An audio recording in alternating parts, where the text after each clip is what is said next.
Good morning. It is Friday, December 16th. This is Midnight's Edge in the morning on the Midnight's Edge channel.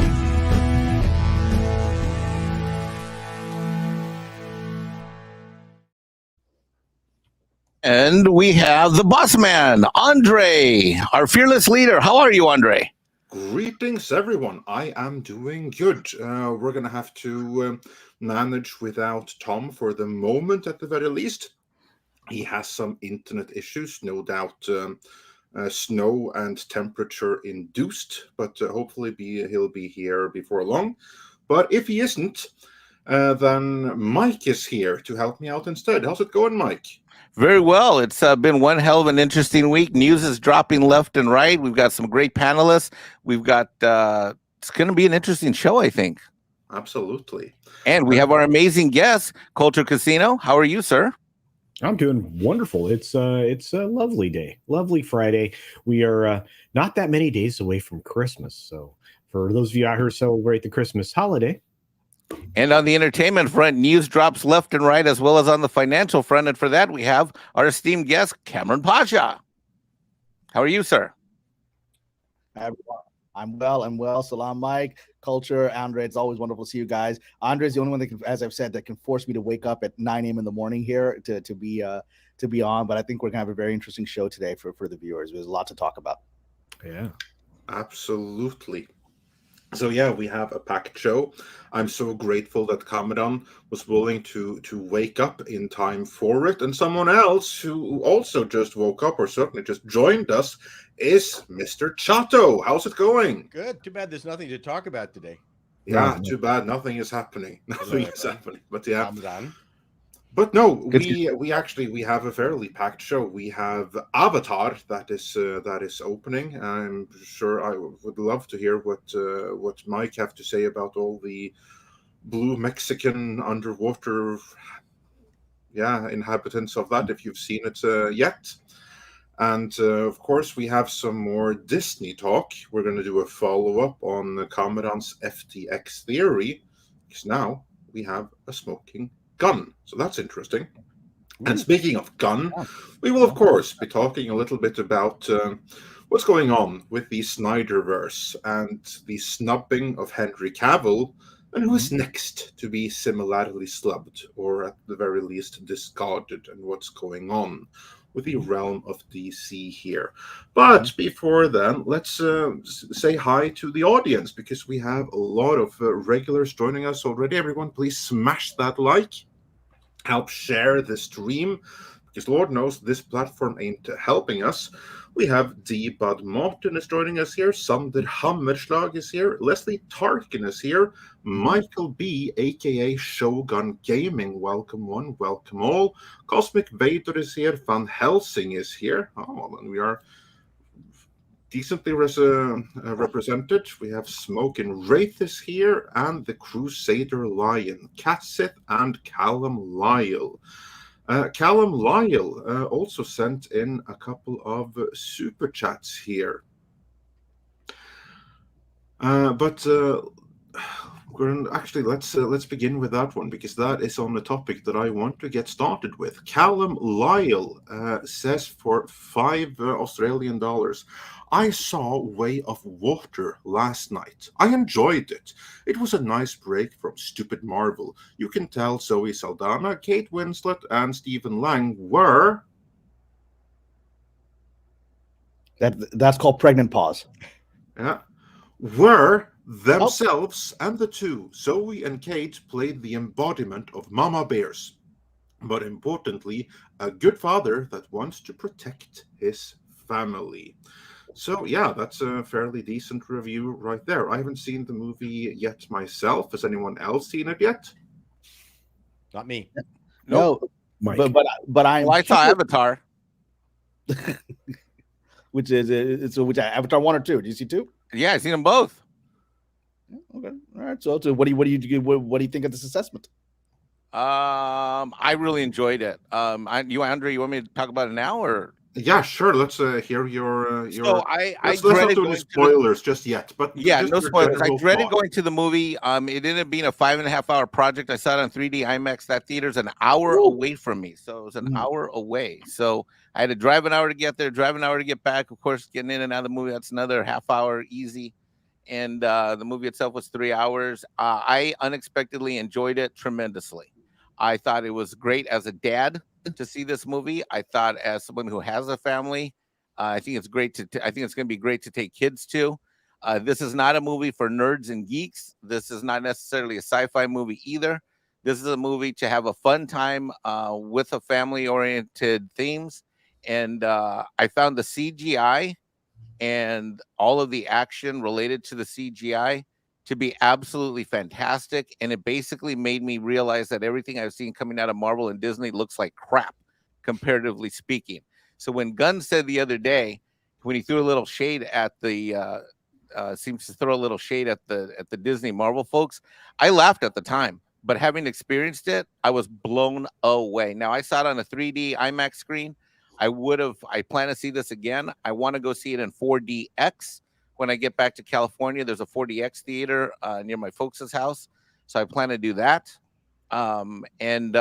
This is not something to be pirated and streamed or watched on an iPad or a laptop. You're not going to get the experience. Especially not if it's a handheld cam. That's not going to fly, is it? No, absolutely not. This is not that kind of thing at all. I was shocked that I thought I have a problem with 3D. I usually get headaches. I usually get a little weirded out. And certainly for 3 hours going in, one of the reasons I dreaded, I'm like, I can't believe I'm going to put on freaking 3D glasses for 3 hours. I didn't have a problem at all. Now, I'm not saying any people in the audience that have 3D problems won't either, but I didn't. And I have had issues with other 3D movies. I'm not sure what it is or why it is, but I didn't have any problem. I found it amazing. I really found it amazing. And when it ended, I'm ready for the chapter 3. Okay. The way it ended, I was like, let's bring it on. Let me see the next one. Let's go. I remember when watching Avatar 1, obviously James Cameron paid attention to the 3D in that in a way that no other movie before it or since, other than Avatar 2, paid attention to. I stopped going through the regular 3D movies, even that the horrendous effort by what's his name for The Hobbit and that. Pardon me? Peter Jackson. Yeah, Peter Jackson, and that stupid roller coaster inside the mountain bullshit just to get your 3D Jones going. Oh yeah, that was. I mean, even that wasn't particularly good. But I remember Avatar in the 3D glasses was perhaps the only movie I ever saw that successfully used the technology. So I'm not surprised that he's. Pardon me? Well, I'm sorry, Paul. You should watch Piranha 3D, which also. It also very successfully uses the data. You love that. Yeah, I should watch it so much. I love that movie so much. It's a very good movie in 3D. I mean, Piranha 3D and Dread 3D are honestly some of the best examples of 3D outside of Avatar. But the smoothness of Avatar's 3D was unlike anything I'd ever seen. Mm-hmm. Yeah. One other thing I want to add is that I'm not a big Avatar guy. I've never been to the Disney World experience, whatever that is. I do own the first one. I saw the first one in theaters twice. But I'm not like this big Avatar kind of like, ooh, I can't wait till it comes out type of person. I'm very much, like I said, I went in. The only reason I went to go see it yesterday is Six told me she was going to see it, and I wanted us to review it on Midnight Sitch After Dark. And I thought, if it comes up on the morning show, then I can talk about it. I'm pleasantly surprised. I cannot wait to take my kid to go see it. It's what I cannot wait to do. I cannot wait. And fathers are portrayed in a great way. The family dynamic is there, and there is no wokeness in this at all. Well, that's fantastic to hear. So basically, it was stupid of Kamran to go and talk about men need to purge their toxic masculinity and testosterone or something because it doesn't jive with what's in the movie. I think that is completely an excellent point that you're making, Andre, because that right there, someone asked me about this last night, and my response was that's an example of sometimes the marketing of Hollywood doesn't follow the experience of the film. For example, there was a lot of that type of marketing, if we might remember correctly, in advance of, oh God, what was it? Oh God, I'm blanking. The Scarlett Johansson, Black Widow. Mm-hmm. Which wasn't a woke. which I didn't experience it as being. I didn't have a woke experience. But boy, oh boy, was that marketing leading up to it super duper woke. Yeah. It's why in fact, that marketing is why I did not pay to see it in the theater, and I instead, eventually I did see it, but eventually I saw it, online. Well, there's lots of bad marketing for Justice for All. With Al Pacino was one of the worst trailers I'd ever seen in my life, because I thought it was a heavy drama movie, and then one day I went and saw it. I went, "This is a comedy." It was complete 180. I could not believe. Did anyone else see Justice for All with Pacino? It was a great movie. No, I think it was a Norman Jewison movie. Yeah, well, I love Pacino. I will say this: James Cameron. I think two things are true about him. I think he is naturally a great storyteller. I think it's in his DNA. He's an instinctive, archetypal storyteller with a grasp of of sort of Aristotle's concept of three acts. He understands it very intuitively. At the same time, he's also in an absolute bubble in his personal life.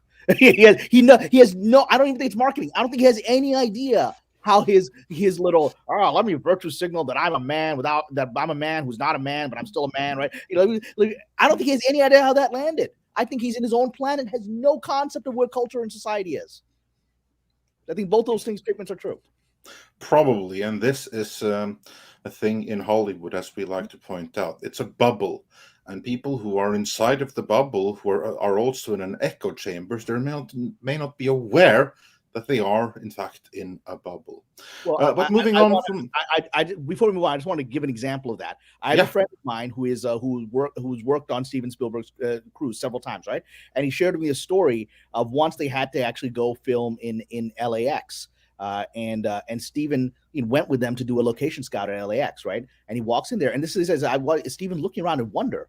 He hadn't been inside the main terminal of LAX in decades. He's like, they got restaurants here? They got a Starbucks? Wow.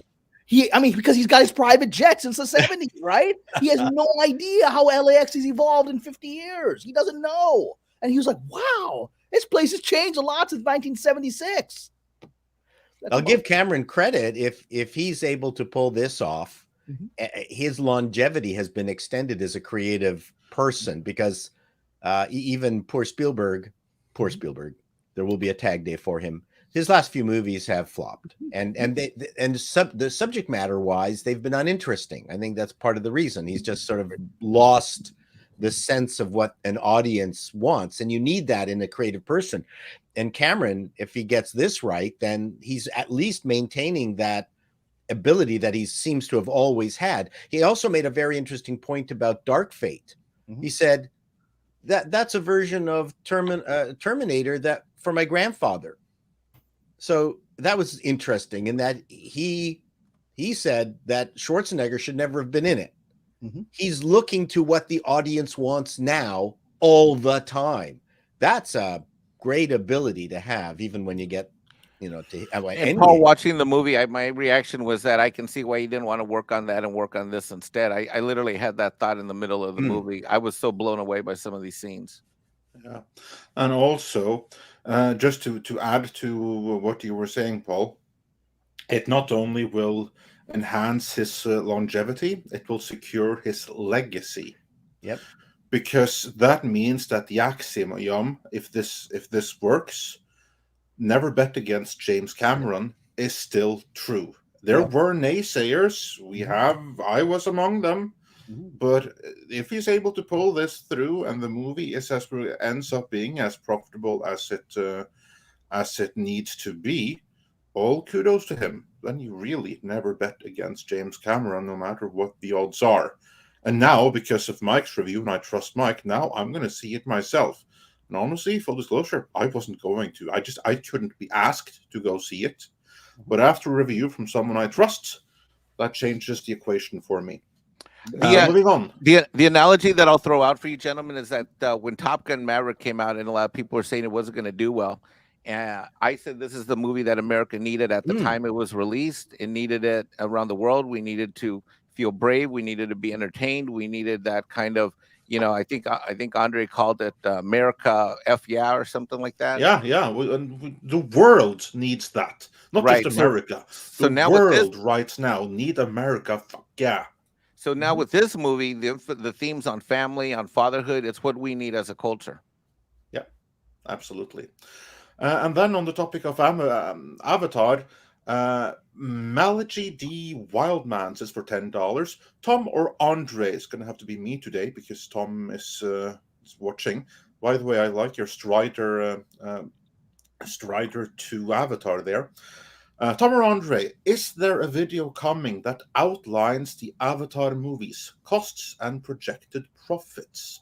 Tom, Avatar requires an SB. Watch where you're sticking that thing. Well, I'll be sure to let Tom know that. As for if such a video is coming, there are no immediate plans. But hey, if I suddenly run out of video ideas and I run out of backlog, you never know what might happen in terms of videos. Then we have a super sticker from Dr. Longdongler, who sent us £1.99. Thank you so much for that. And he sent us a thumbs up. And on that note, everyone smash that like. Then we also had a member chat from Scott Cook, who's been a member for 4 months at the Edge Lord level for Avatar. The current one, whatever it's called, Way of the Water, and the following sequels. Do we have any info on how much was done before the Disney acquisition of Fox? Well, actually, that doesn't really matter. I believe that the scripting was all done before the acquisition, and it happened kind of during production. But this is something that James Cameron is running. He's running his own ship right here, and it doesn't really matter if it was under Fox or Disney. No one's going to go change it because it's going to be under the Fox rules. Anyone have anything to add to that? No, I don't happen to know. Yeah, okay. And then Stian Monstad also sent us a 19 krona super sticker. And that was, let's see if we can see it here. Because I can't see it in my interface, so I have to look behind the scenes, but I don't see it, so sorry about that. But thank you, Stian Monstad. And then we have STR Redwolf. We're going a little bit out of order here. We'll get back to the older ones. Because I just want to do them topic-based, and the earlier ones were all about Supermans. We'll get to those as we get into Superman. Before then, STR Redwolf says for $10, Hail, Andre, Mikey, Kamran, and Culture. Remember, Crumb gives you the strength to crush your enemies. See them driven before you and hear the lamentations of their women. For the rest, we have coffee. Wise words on a Friday right there. Then we have Grimzilla, who's been a member for 8 months at the Viking level. What a difference 1 week makes. Yeah, it sure does. Especially where DC is concerned. We'll get around to that momentarily here. Sontag says for $5 Canadian. Paul, Ford's returning to F1 in 2026, though just slapping their name on the Red Bull engine, like they did with Cosworth. That's 7 suppliers for 2026. Sounds I trust exciting. that made sense to you. You know what? F1 is a crazy, high technology, rules-based mess.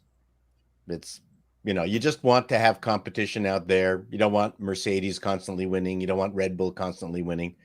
And there's some good drivers, and there's a lot of good people in the middle of the pack. But we shall see. I'm sure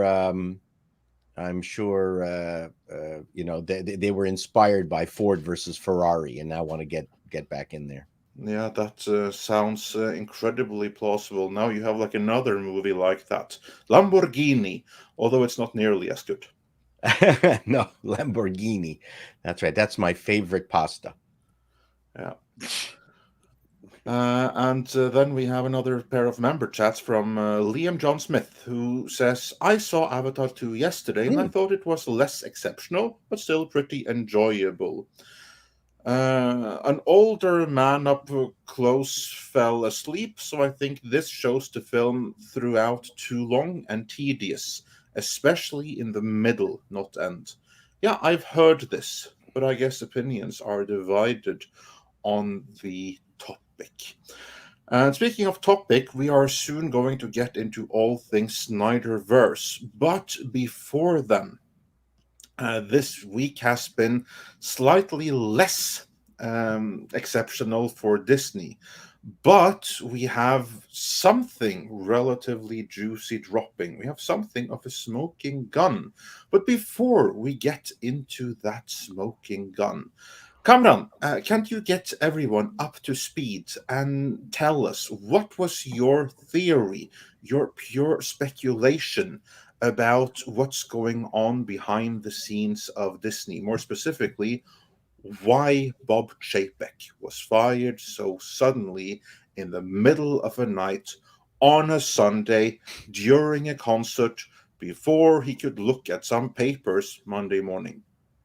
So thank you, Andre, for giving me a platform to share my theory, which with each data point that's been revealed since I first put it out a few weeks ago, it keeps getting confirmed. And now I think we may have a smoking gun, literally from the horse's mouth. But my theory has been that this bizarre firing of Bob Chapek was based on something that they have not released publicly, and they're terrified to release publicly because it could lead to shareholder lawsuits, it could lead to SEC investigations, and they're trying to cover it up. That's my theory, and the theory is very specific. It is that the company, that Disney CFO Christine McCarthy, probably at the behest of the board and specifically at the behest of former CEO and former chairman, returned CEO Bob Iger, invested the company in FTX for two reasons. One is to cover various accounting problems that we know they've had, because we've had a whistleblower come out and say back in 2017, when Bob Iger was the CEO and Bob Chapek was nowhere in sight, that in 2017 this Disney accountant had found evidence of, I believe it was $3 billion worth of fraud inside the company, where they were misstating earnings at the parks and other places and shuffling money around to hide that in order to boost the stock price. And she was immediately fired, and she went to the SEC and complained, and just miraculously they settled with her just a few weeks ago, right? Settled her case against them that she had been fired unjustly. So I'm sure she didn't deal with that. But right around I'm completely shocked. Yeah, what a shock. So the event, the shock that hit all of us when Bob Chapek was fired was that it came out of nowhere. He seemed to be in a strong position, at least in the sense that he had control. He had removed Peter Rice and other competitors for his job inside the company. There was a bad quarterly earnings report. He handled it from the way I think most CEOs would handle it, which is he was very relaxed and said everything's going to be fine. We had a bad quarter, but this is what we're going to do to make things better. And part of that was he put out within a few days, and I had scooped through people on my Patreon who worked at Disney, gave it to me about 2 days before the trades had it, that there was going to be a hiring freeze and layoffs coming to start cleaning up the company and put it back on a profitable track. Seems like the right actions you would take after a bad quarterly earnings report. And then literally a week and a half later, he is mysteriously outed, and the information that came out just kept changing, and why he was removed. What seems clear from the reports is Disney CFO Christine McCarthy on a Friday night, a week, 10 days after this earnings call that supposedly alerted her to, I don't like the way Chapek is managing things. So 10 days later, she suddenly has an emergency feeling that 10 days later, I've got to call the board on a Friday night for an emergency about something that's been building up inside of me for 10 days. And she calls the board secretly on Friday night. Bob Chapek doesn't know about it. They convene a meeting on over the weekend. And by Sunday, they fired him. He doesn't even know. He literally is on an Elton John concert and being told, sorry, boss, you're no longer the boss. You got to get off the stage, right? And then he vanishes. No word from him for the last month.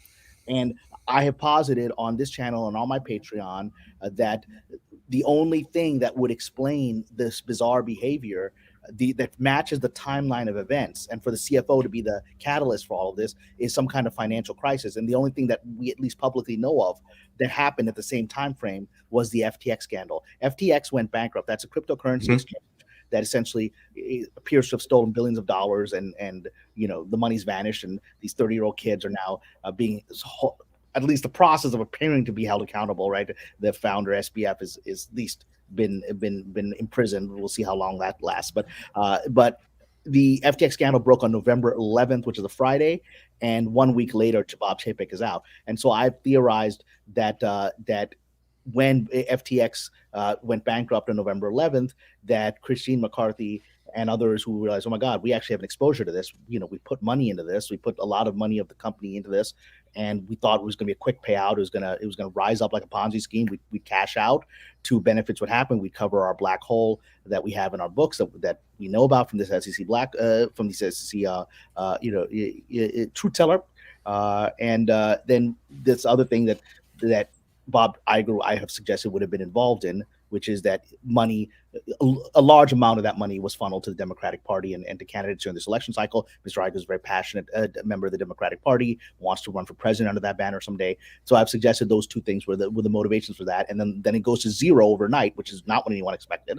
And so I think Ms. McCarthy immediately had her accountant said, find out what the exposure is. So that takes a few days. And so basically a week later, the accountants, in my opinion, had a report presented McCarthy. This is what the damage is. This is how it's going to affect payroll. This is the problem. We're in big trouble. That lands on her desk on Friday. She realizes that the next thing that's going to do is going to land on the desk on her boss, on the CEO on Monday.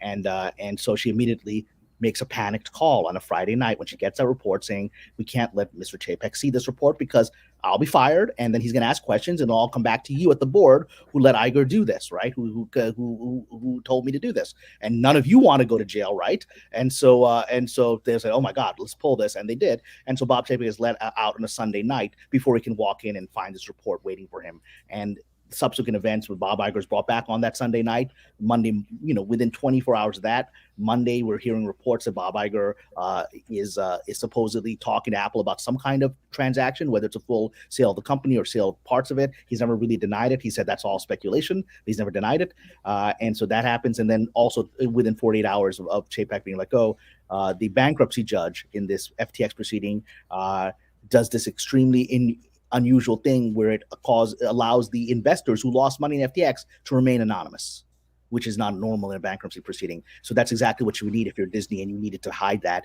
You'd call the judge and say, Bob Iger call the judge and say, you don't want this out there.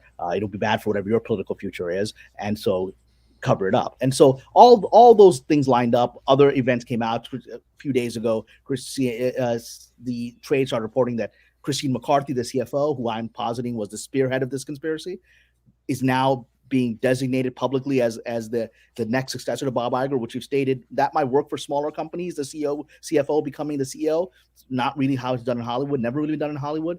And she doesn't have the skills to manage this company, particularly the Hollywood relationships element. I mean, Bob Chapek was a manager with a financial background, and he was considered to have no contacts with the Hollywood community. So how's this woman who's literally spent her entire career inside an accounting office, how's she going to manage, how's she going to schmooze James Cameron and Brad Pitt? I mean, it's not really her skill set, right? Bob Chapek barely had that skill set, and he was a manager.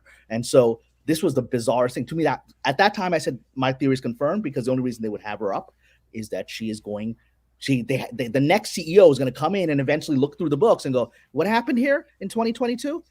This is illegal. I don't want to go down for this. I'm calling the SEC. I'm calling, the government. I'm calling, the Justice Department. What is this, right? So they can't have anybody else ever come in and look at those books, right? And so the only person they can have to be the next CEO is the person responsible, or at least the person they made responsible for this crisis. That's McCarthy, even though she's not properly trained to be the CEO of Disney. So that, to me, at that time was confirmed. And then last night, at midnight, do set up because Kamran, before we move on, I just want to say that so far, all we have is speculation. Is you just look at the tea leaves, you see at what is happening, and then you come up with speculation that fits all of these data points that you have described, which are off.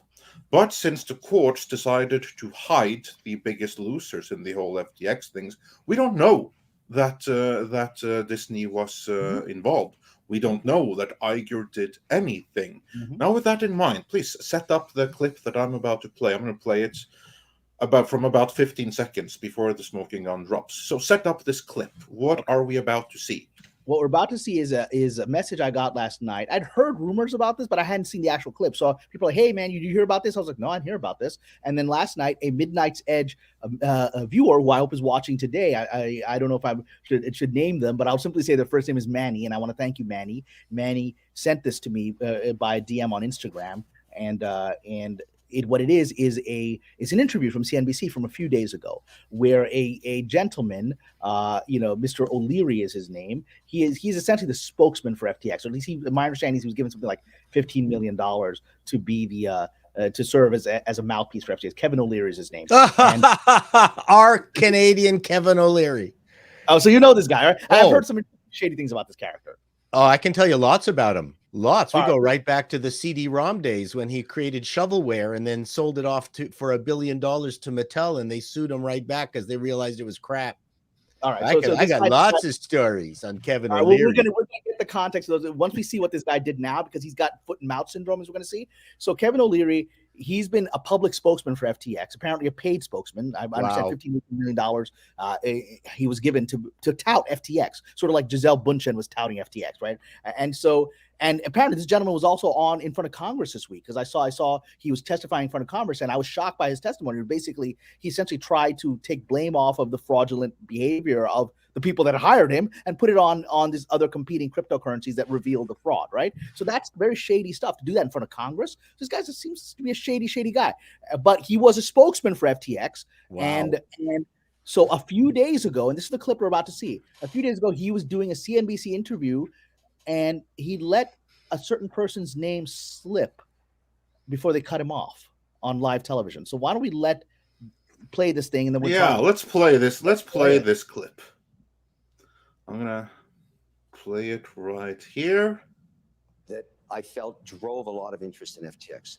Sam Bankman-Fried is an American. His parents are American compliance lawyers.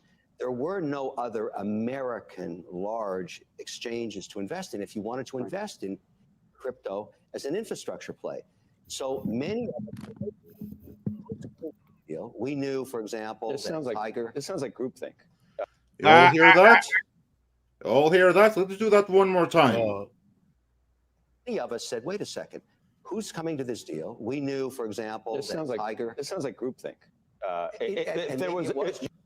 We know who's coming to this deal. We know, for example, Iger. Who's coming to this deal? Iger. And it's even loud and clear. Ooh. Well, loud and clear. It's right there. When you put on the closed captions, it's not synced, but it's there. Back Iger. and to the left. Back and to the left, Andre. That's what this is. I mean, this cloud, we knew who's coming. This guy just blew the whole thing open. He blew the whole thing open. What I've been theorizing for 4 weeks. We knew, for example, this sounds like groupthink. Did you know there was no CFO? Look, at the end of the day. Yeah, there we go. Like a little bit out of sync, but there you have it. Yeah. Iger. Screen grab that. Oh, I already downloaded it.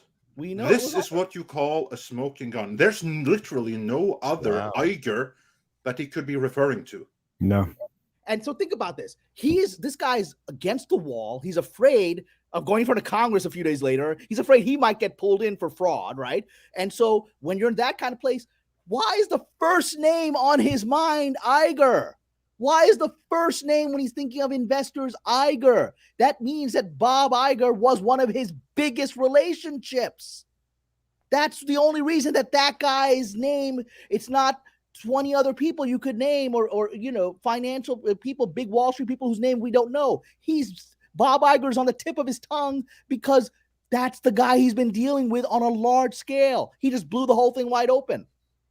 I got the sense that he was going to drop a few more names before he was cut off. He was.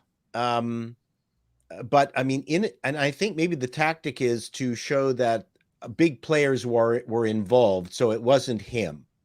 I think this was a way to involve himself.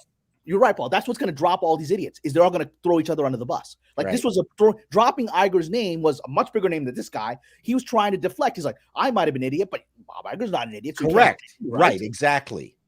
Yeah. Boy, Kamran, that's an amazing set of little tea leaves that you've been stringing together for the last few weeks. Holy and as Chato, I have to say, Chato, you were doubtful, but now seeing this clip, what say you?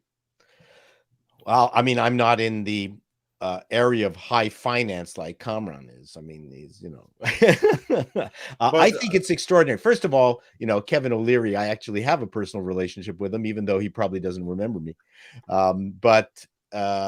Yeah, good. I'm happy to see him trip up. So I don't have a problem with that. But dropping the Iger name, obviously, I think you're right. They are covering up an awful lot of internal financial issues with regards to FTX. Everybody is. I mean, you know, the thing is, they're taking FTX, putting them in the same jail cell as Epstein, and hopefully FTX hangs itself. Well, mysteriously. But I actually want to. I think you said it. You said it.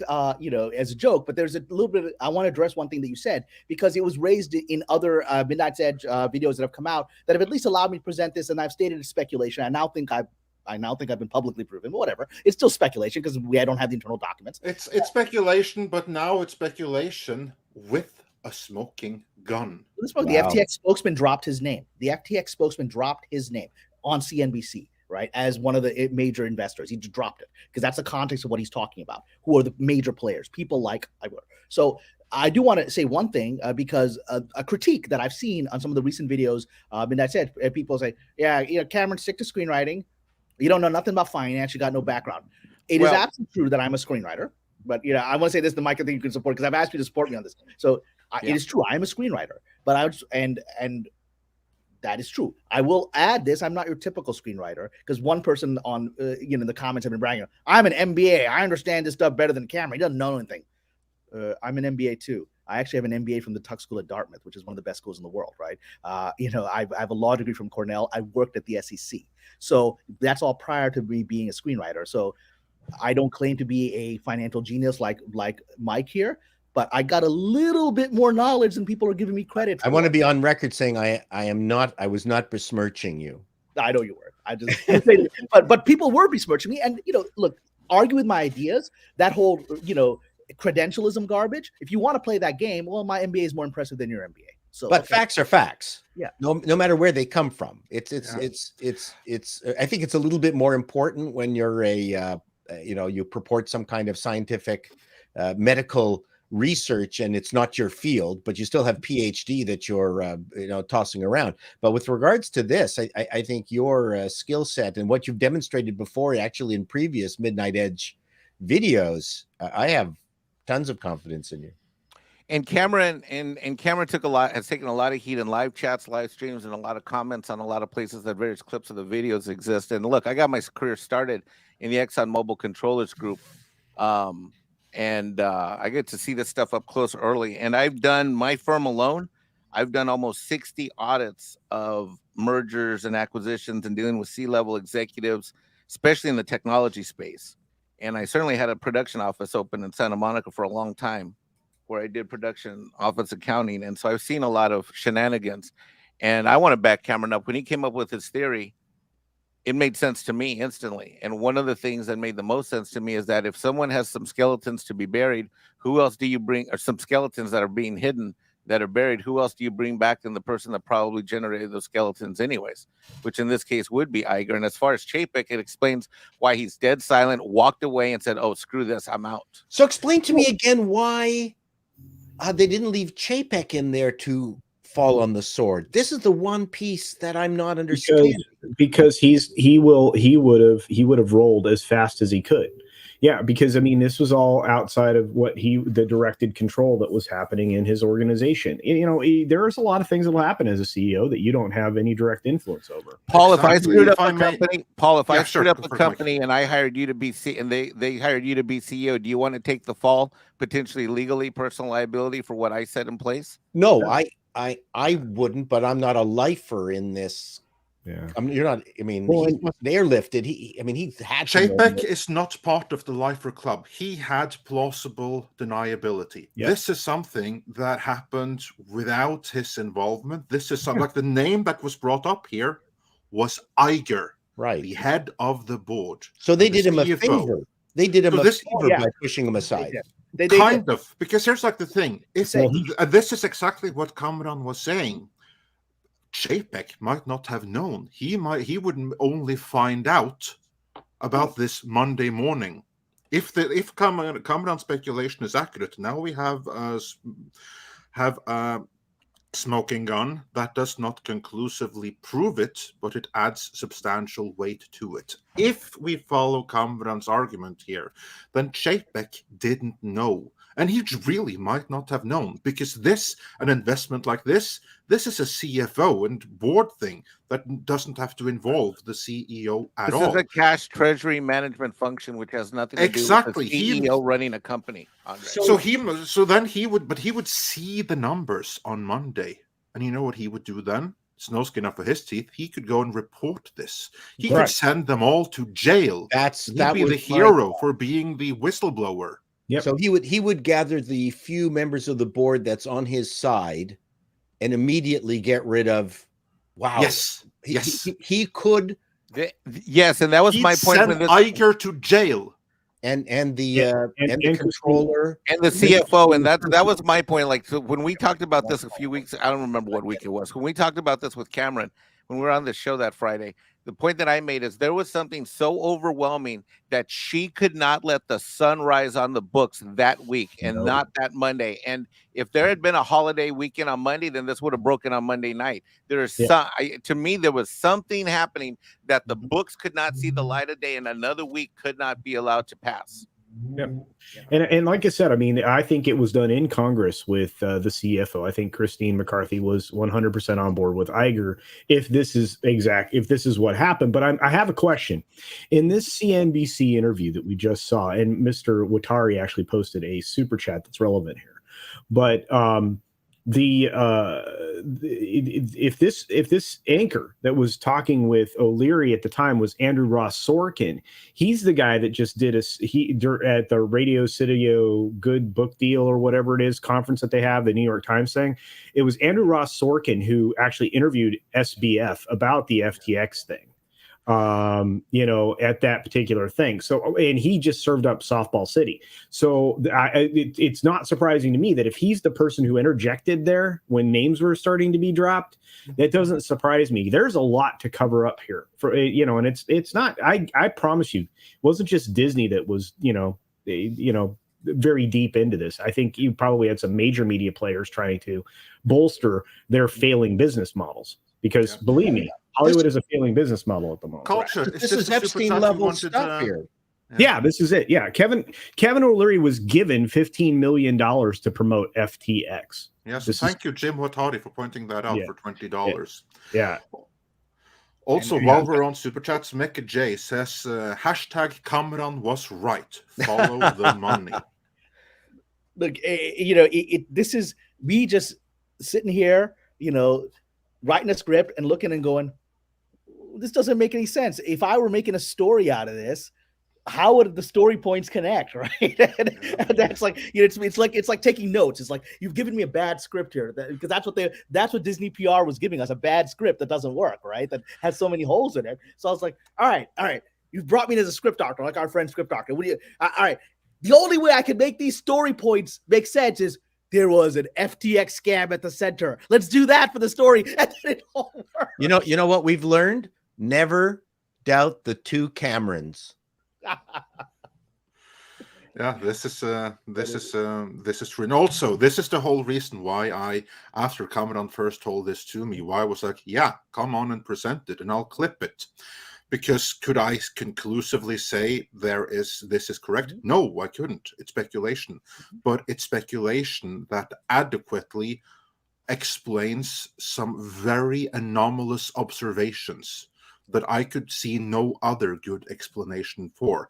Like, for instance, we had a very, very good reading of the situation from WDW Pro. Mm-hmm. And I absolutely think there's an element to what he said, namely that Chapek was coming a little bit too close to HR issues that stood very, very close to the heart of BlackRock and other investors, and they said we need to get rid of him. This is a case of where two things can be true at once. But what Kamran said here, that explains some observations that BlackRock or Rowan doesn't explain. Like, that doesn't explain why McCarthy would be groomed to be the next CEO after Iger. This, or something else like it, is the only scenario under which something like that would happen. Makes sense. Yeah. I mean, data points that keep coming out. And I said this at the first time I came on Midnight's Edge about 3 weeks ago with this, right? Data points keep coming out. And I said, each data point is going to confirm this. And now we've had the Ultimate Smoking Gun. A name has been thrown out. A name has been brought out by CNBC by the FTX spokesman. A name that has never been associated with FTX publicly before. Yeah. And someone who's been waiting patiently in the background, I'm going to let him in now. Hey, Script Doctor, how's it going? Hey. Oh, good morning, everybody. Yes. You missed all the fun. Oh, no. Oh, no, he was here. To it. Yeah. But we have some other shenanigans with Disney. I'm going to run through a few of these super chats that relates to this topic. For everyone that sent super chats earlier about Warner and DC, we'll get to them, but right now focus is on Disney. Pinochet's Helicopter Tours, a name that's actually very apt given how this could have ended up if and that's why Bob told me, again, I'm not saying nothing. I got nothing to say about this. You don't need no NDA. I'm just keeping my mouth shut. And he just said it's free and anonymous to call in tips to the SEC. And Sean Carter says for $10, who'd have thought that the best entertainment we'd see from Disney is the forthcoming scandal that's about to be unveiled? This entire thing reeks of bad behavior.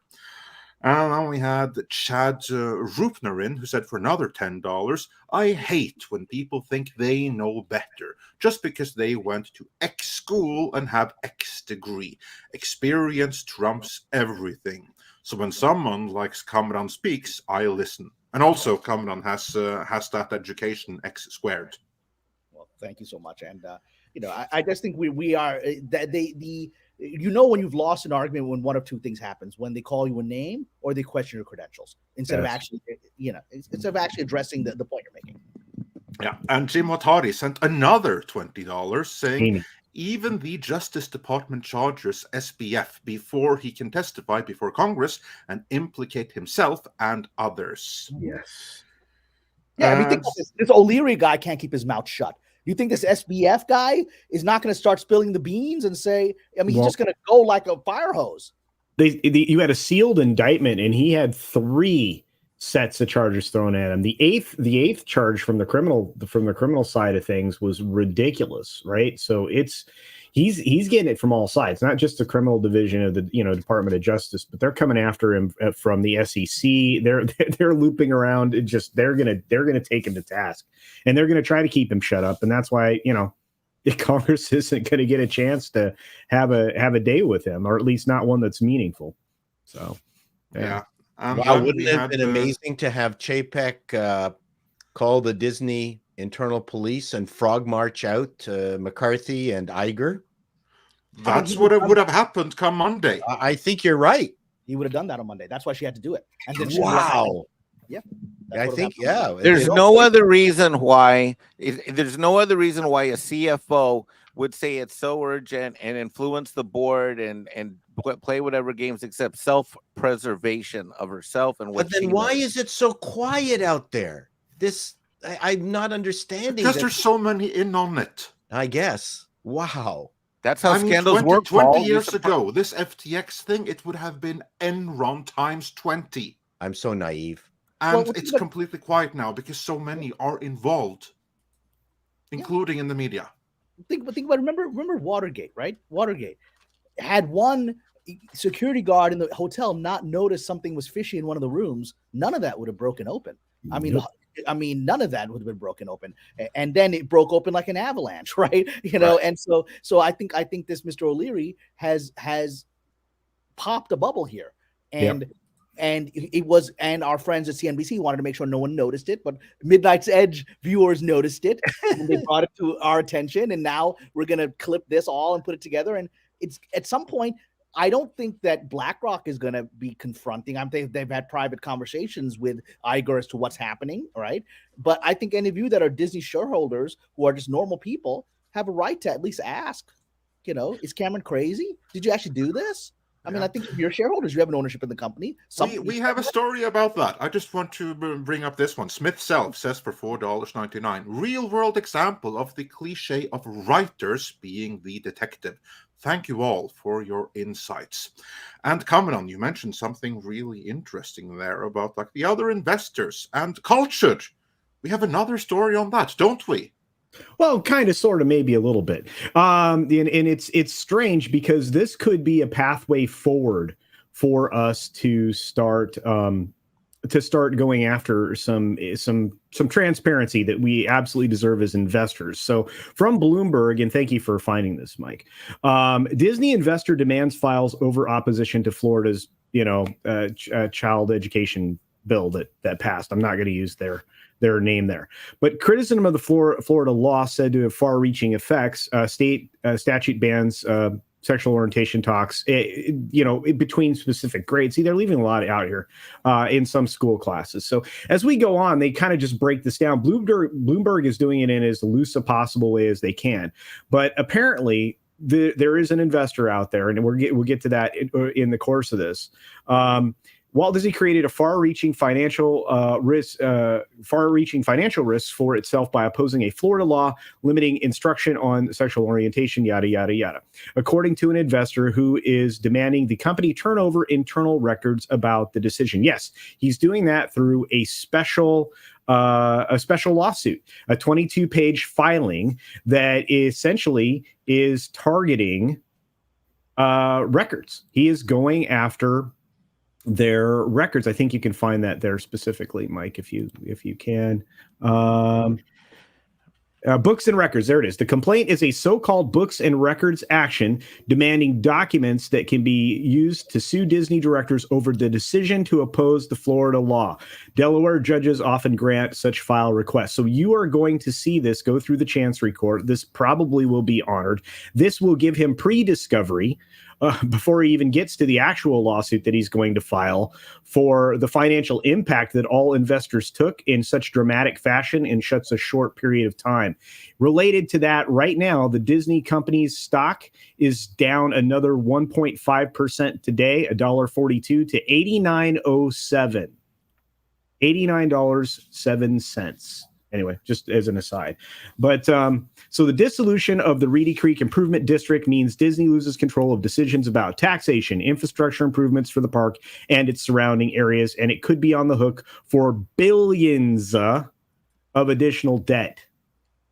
And this would be very bad. But for obviously the story is a story in and of itself, but this also gives us a pathway to get transparency if somebody were a stockholder of Disney, and a significant one, about what other investments Disney might have been holding, maybe FTX, maybe something else. At least hopefully we have an attorney out there that could correct me if I'm wrong, but I suspect that I'm probably right. I like this quote. Simeone contends there are legitimate questions about Disney directors' decision to allow company officials to publicly slam the law, knowing the firm could, quote, lose the benefits of a one-of-a-kind deal that has existed between Disney and the state for more than half a century.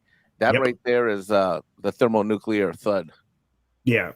And look, I mean, the state will probably support this. You have a lot of exposure here. Disney has opened themselves up because they decided to play politics rather than just stay in the corporate world. And they have opened themselves up to this. And some people might ask, well, why is it a big deal that they filed in Delaware, where most of the publicly traded companies are based in terms of at least financially and legally in Delaware? Cameron knows this, being a former attorney as well.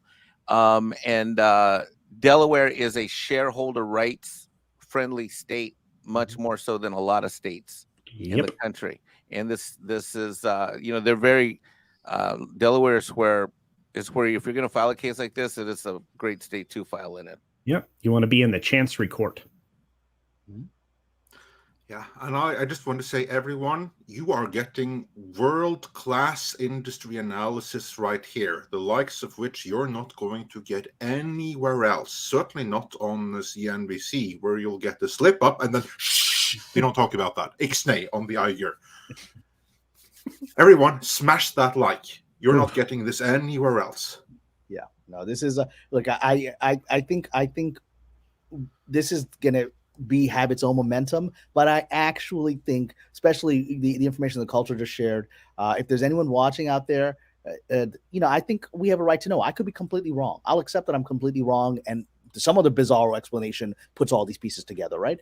But I think Disney shareholders, and I held a lot of stock in Disney a while back. I sold it a while back because I kind of lost faith in them. But the Disney shareholders have a right to find out if I'm right. If I'm right, they have a right to find out, and I think you should look into it. Disney shareholders have been screwed over royally here. So yeah. Culture, Mike, was there anything else you wanted to hit on this particular topic before we move on to some of the super chats directed at Kamran? Yeah, let's move on to the super chats. We can bring up other stuff as we get through the super chats. Yeah, I got about 20 minutes left. I gotta get out of here. Yeah, exactly. That's why we have to get into these here first.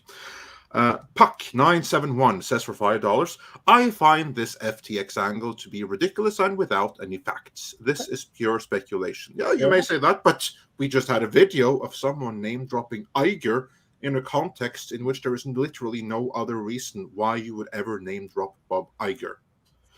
Yeah, so fair enough. I mean, like I said, I could be completely wrong. There has to be an explanation for all these data points that don't make sense. And I'd love for people to put in the chat what they think it is if it's not my theory. I get the better one, but just, and I can be wrong. I don't have the documents in front of me. And maybe there's some reason Bob, maybe he's talking about Jonathan Iger, who I don't know who he is, but maybe he was referencing some other Iger. I don't know why he would do that, but so put it in the chat. Let's hear the other theory. Exactly. I have a big ego, but I'm willing to accept that I'm wrong about this. I just want to hear an alternative theory that ties everything we've said together. Yeah. Well, and you look in support of that, there were massive investment groups that were putting a ton of money into each of these things, from Canadian pension funds to Sequoia Capital. Like the Ontario Teachers Union, they wrote down a $75 million expenditure. Sequoia Capital wrote down a $150 million loss. Temasek, which is a holding company that's owned by Singapore, they wrote down $275 million in FTX. I mean, these are the things we know about. We have a lot of people that are being protected in a very unusual move, as Mike was talking about, that, there's another $8 billion out there, folks, that is, we don't know who it's tied to, who lost it, or any of that. So that's being done for a reason. It's not being done in a vacuum. Indeed. Yeah, and moving on, while we still have you, Copper Indio says for $20, Hail Midnight's Edge, Brother Kamran's theory is sound regarding FTX and mishandling of assets. We're only just starting to see how connected all these companies are, part of this vampire squid maybe, especially those pushing ESG. Yeah, Indeed. This is one cabal right here. And I just want to build on something the culture said, go for it. Based on something I saw in the chat. And forgive me if we scroll by, so I don't remember who said it in the chat, but you were right, which is, or someone was asking that could this just be Iger's own money? The reason I don't think it's Iger's own money is that for this gentleman who's the FTX spokesman to have Iger as the number one name on his mind means it's a lot of money. And Iger's got a lot of money. I don't know that he's stupid enough to put in a few $100 million into FTX or $1 billion.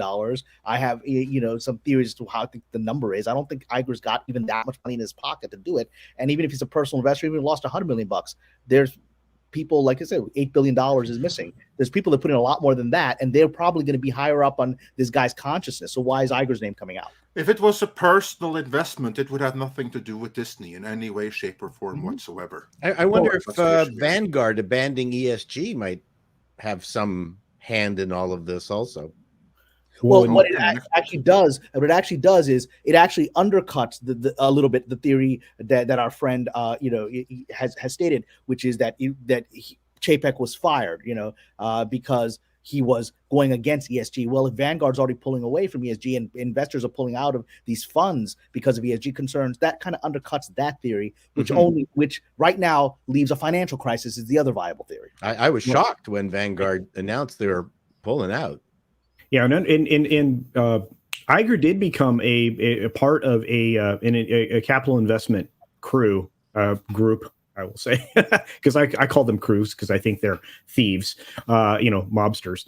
But one of those groups he actually became a significant part of before he was given this opportunity again at Disney. And when I say that, I'm saying it with the greatest possible amount of sarcasm. Before he went into David's it is a very different world. And Kamran knows this, is that one of our clients, who will remain nameless, everyone euphemistically knows about the 1%ers, right? This client of ours manages the money of the 1%ers of the 1%ers. very exclusive. That's very exclusive. That's where you're going to find the real rich people of the world. And of the which way Elon Musk isn't even in the top 100. He's officially the richest man in the world. Unofficially, there's at least 100 much richer than him. And you have no idea what kind of playground they've got. Interestingly enough, I'll just reveal this to you. The biggest grief is that the parents know nothing about what their kids and uncles and brothers are doing. Money is flowing everywhere. The biggest issue is that they each have their own financial advisor selling them on the dumbest shit out there, yachts, basketball teams, things like that. And this company pulls everything together and pulls all the screaming children into a room and tells them, we're firing your financial advisors. You know, we're centralizing control with your parents, and you guys are no longer going to be on this long leash. It's hilarious. What a world. Anyway, I thought I'd just mention that because it's worthless information. No, but it ties in. But moving on, while we still have Kamran, we have a few more super chats for him. Eduardo Guerrero says for 25 Mexican dollars, Lord Dart Iger. Yeah, that's kind of right. Yeah. And Joe Pat 87 for the $1.99 says the implied quote, "You said the quiet part out loud," referencing to that clip. And then he elaborates on that, saying, "Oops, I said the quiet part loud and the loud part quiet." Quote by Krusty the Clown, fitting a Disney-owned character himself. Indeed, indeed. And then Marksman of 117B says for $4.99, Kamran, Sam is held in a Bahamas prison known as the most dangerous in the world. He was afraid of angry Bahamian officials. Could he be Epstein 2.0? Well, let me answer the 2 points of this. First, that prison, my understanding is that just before FTX filed bankruptcy, they let Bahamian officials remove about $150 million worth of investments from FTX before they closed it. So I think he's good. He's in the special, the special Nirvana suite, hotel suite of that prison. So I don't think he has anything to worry about. With regard to Epstein 2.0, I mean, I think we've all seen that coming. But it's. Let's just, I'm going to keep quiet about Epstein. All I can say is that the circumstances around his ending are even more mysterious than the official narrative that most of us believe, about his ending. And I think the similar thing is going to happen to Mr. SBF. I think his, however his outcome is going to be, is going to end up having lots of theories around it that will hide the real truth of it. I'll just leave it at that. Yeah, and then to Neil89, aka Dislikes Pun, says for $5, to Kamran's point, that's an awful lot of connective tissue and though lines to just dismiss as happenstance. Context can only explain away so much. Yeah, I mean, and again, my critics provide a better theory, but the problem is that the theory seems to be, well, whatever the press release is true. That's I mean. Come on, I mean, is that how the world acts? Establishment narrative is there, and that if we've learned anything the last 2 years, it's that the official and accepted truth has an expiry date. And then KSSMYW, I have no idea how to pronounce that, so sorry, but anyway, for $10 Canadian, thank you so much. Hi, Kamran. Thanks for bringing this out and connecting the dots for us. Very good work. Question. Based on these actions, what do you think Disney's total exposure to FTX is?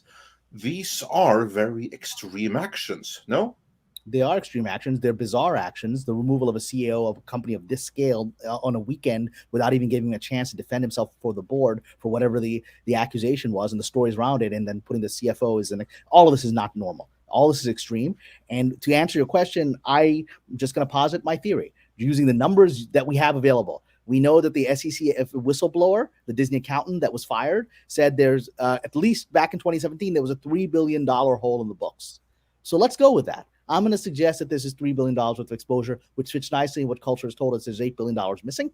So if $3 billion of that was from Disney, then there's a reason O'Leary would have Iger's name as the number one person. That might be the largest chunk. That $3 billion disclosure was $3 billion per year over 2 years. Okay. That's what's in the actual. So Yeah, it's which $6 million. So it's $6 million. nine. So I mean, I'm just still going to go conservatively and say $3 billion because that kind of exposure. Still, I don't think if that. I'm going to suggest that maybe the evidence of O'Leary leaking Iger's name as the first person he thinks about suggests whatever it is, they were the largest bag holder, and out of that $8 billion. So you can come to your own conclusion. Yeah. And then Liam John Smith says for $4.99, Kamran, don't you think Chapek's Disney would be better off rather than Iger selling it off? I think he likely could have still turned it around. I think he could have turned it around had he not had this crisis. I think this was a Black Swan event. That's why he would have fired McCarthy, because he would have walked in and said, I didn't authorize this. What the hell is this, right? You'd ruined everything that I've been working for, and you can't have that happen. So. Yeah. And then on a completely different matter, Alex Kurtzman, unemployable little biatch, is gone, says for 35 South African runs for Kamran and Paul. Do you think there's a filmmaker who could get whatever they want greenlit, regardless of how good the executives think it is? That's almost that's more of a script doctor question. Yeah, I mean, we all have our opinions. I'll let Script and Paul give their opinions before I give mine. Well, I don't know anybody. James Cameron. Keep it short, though, because we have a few more super chats for Kamran here. Technically, nobody. I mean, that's the thing. Like, it's true. Technically, nobody can get anything made. It's all about the deals that you and the connections. It's not dependent on one person. It's dependent on a group of people, actually, to get something made. That's my experience of it. Yeah. I mean, I think there's moments when somebody has a brief moment of power where they abuse it, like J.J. Abrams, right? I mean, I think, but the moment passes. It's not sustainable because the moment you blow your wad, you're done, which is what happened with Mr. Abrams. Jerry Bruckheimer spent years getting some movies made, and he's one of the most profitable producers in existence. So. Yeah. No, I was talking to a colleague, a producer, about a project, and we both worked with Oliver Stone in the past. I worked with Oliver Stone on a Showtime show that didn't get to air about Guantanamo Bay, and Oliver's fascinating person to work with, and he shared his stories with Oliver and shared a long story of how Oliver tried for 10 years to get a project made. It's Oliver Stone. He couldn't get the project made, right? I mean, Oliver Stone has a lot of currency in this town. Couldn't get it made. Adam Sandler has made his studio, what is it, $4 billion, and even he has a hard time getting stuff made. Well, Coppola, how long did it take Coppola to get Megalopolis? Mm-hmm. He's self-financing it because no one wants to invest in it. So yeah. Crazy. There you go. So not many. And then we have Ted D, who says for $19.99. Thank you so much. Thanks for the intel, Kamran. Excellent talk, gentlemen. Thank you, Ted. It was indeed. Amazing. And then Pinochet's helicopter tours point out Disney stock took a 4% nosedive yesterday. Cheers. Yep. Oh, that ain't nothing to what they're going to take if Kamran is right and it comes out. Yeah, absolutely. Get ready. I mean, get ready. I don't think it's going to be. I don't think it's possible to hold this any longer. I think each week something breaks open with this. Each week something breaks open with this. And now that Iger's name has been thrown into the mix, other things will happen. Yeah. And with that, we have gone through every single super chat for Kamran.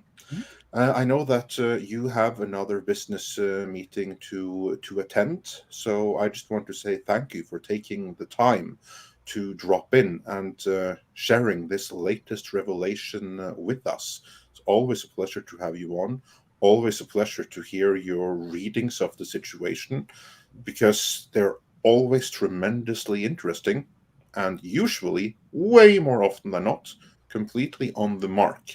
It's just a matter of timescale to see all the evidence. Well, I think you need to pitch this script, Kamran, to DC.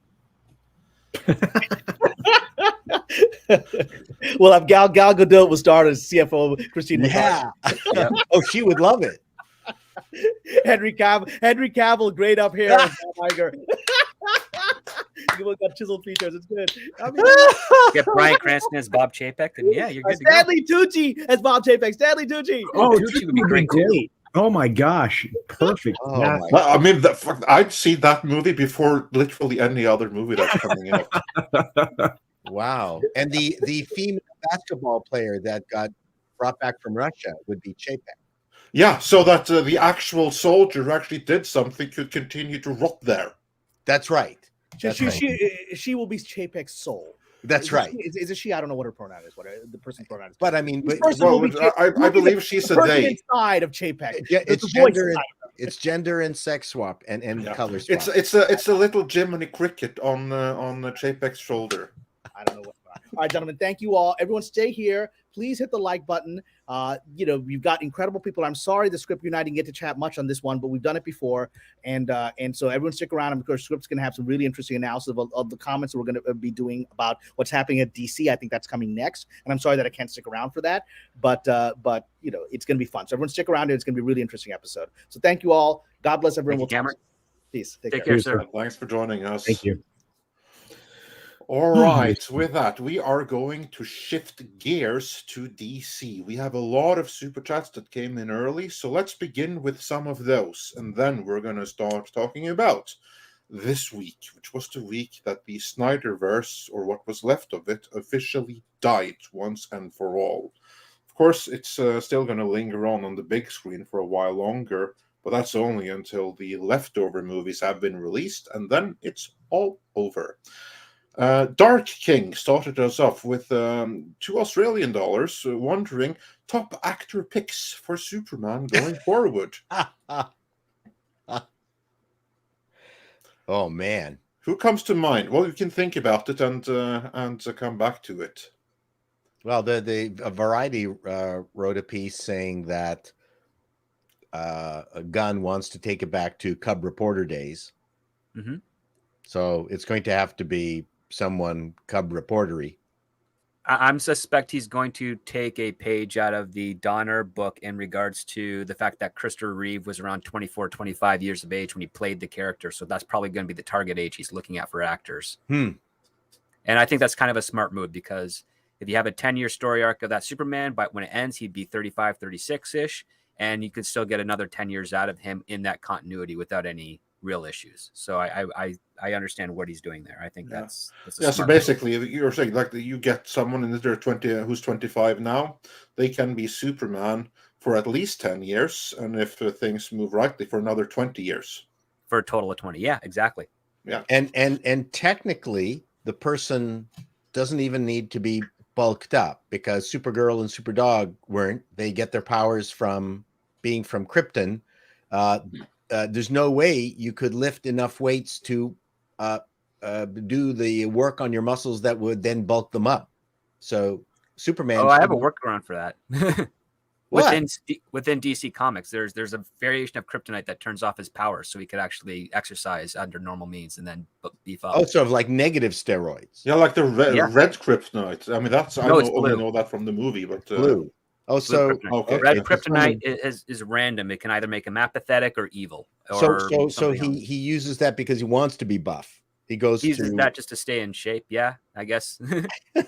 That's a very convenient MacGuffin. There you go. Yeah. Sorry. Mike, any thoughts on who could be the next Superman? Because I'm still in mourning, for God's sake.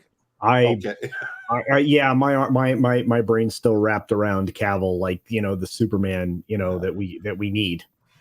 I can't imagine if Gunn has something else in mind or someone else in mind when he's writing this script. He's certainly not going to let us in on it. I think it was like I wrote my video said, Cavill gone good. I just don't think that Warner's can corral the craziness between Gadot she's a safe bet. Cavill might be a bit of an outlier, but I mean, Affleck, he's like the straight Ezra Miller. I mean, the guy is, if you're tying your horse to these three people, there is some danger in there. That's why I think they're all gone. I don't think a single one. Like 2 days ago, I thought they were all coming back. Now I no longer think so. Now we know we don't have Henry Cavill. We have heard rumors that although Ben Affleck supposedly signed on, he has since gotten personal issues.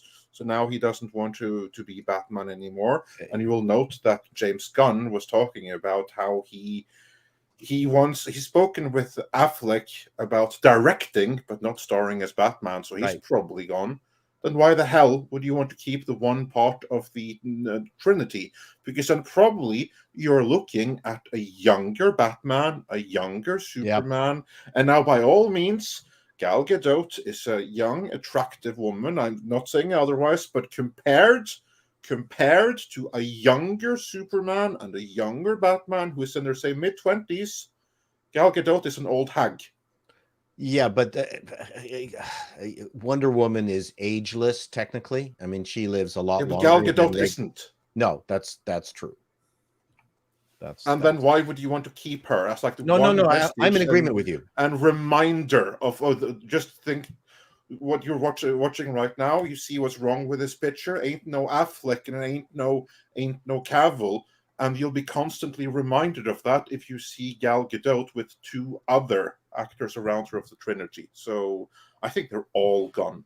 But let's move on to a few more of these super chats before we get into the discussion proper. There's so much to talk about. HyperGyver2 says for $5, I already saw Gunn's version of Superman. It was called Brightburn, and it was shit. At least Henry got the 40K gig to fall back on. And yeah, we'll be talking about 40K, so I'll save the super chats about that for afterwards, for those that wonder. What is but moving on to all of the DC super chats, Darth Bobcat says for $5, good riddance to Snyder and all of his influence on DC. I look forward to what comes next. Good, it bad, at least it's at least different, or maybe it's just good or bad. It's good or at least bad, different. Yeah. And Alex Kurtzman, unemployable little bitch is gone, says for 35 South African rounds. Thank you, just Alex. want to say, I hope Gunn uses the Justice League animated show as the template for the new DCU. I grew up with those, never liked Aquaman or Cyborg. Then we have a stripping Bond who says for $1.99, what the heck is Gunn thinking? Yeah, we're about to get into that. And Alin Octavian Moldovan says for 25 Romanians, hello panel, disappointed to see Henry not being Superman. Super happy to see him on Warhammer from TV show. Depressing to see it's on Amazon. Yeah, we'll get into that. And you are not wrong, that is depressing. Mute Gamer says for $5, although I'm sad that Henry is no longer in DC as Superman, I'm happy he gets to be in his dream role as a character and producer in a Warhammer show. Well, we'll get to Warhammer. And John Apocalypse wonders for £2, does the general public care about Cavill Superman? That is a good question. Let us get into the discussion proper from there. We have a few more super chats left, but let's get into it from here. So, no more Cavill as Superman. Do you think the general public cares, or do they just want to see Superman, or are they so burnt out on superheroes they don't care about that anymore? What say you? Mr. Chato, let's begin with you. Yes to all of those. This is... okay, in what order? I think both DC and Marvel have a lot to answer for draining any kind of interest we have in more superhero movies. That being said, I have a huge amount of faith in the world of creativity, and things can be pulled. Beautiful things can be made from a sow's ear, right? I mean, so it's never underestimate the ability of a good squad of creative people to bring life back to something. But right now, the entire superhero genre is quite moribund. I hate to say that. And in the middle of that, you've got Cavill and Affleck and Gadot disappearing. I'm personally kind of drained. I think it's the good decision. I think it's fine, but we'll see what happens. In my video, I talk about the fact that you've also got budget issues that you can no longer, or neither Marvel nor DC can count on $1 billion win. They basically have to build a movie around the fact that it will only make $500 million. and they got to make it profitable for that. That's got to be their mindset. You're not going to do that with the present cast. They're just too expensive. So that's my thought. Cultured, what say you?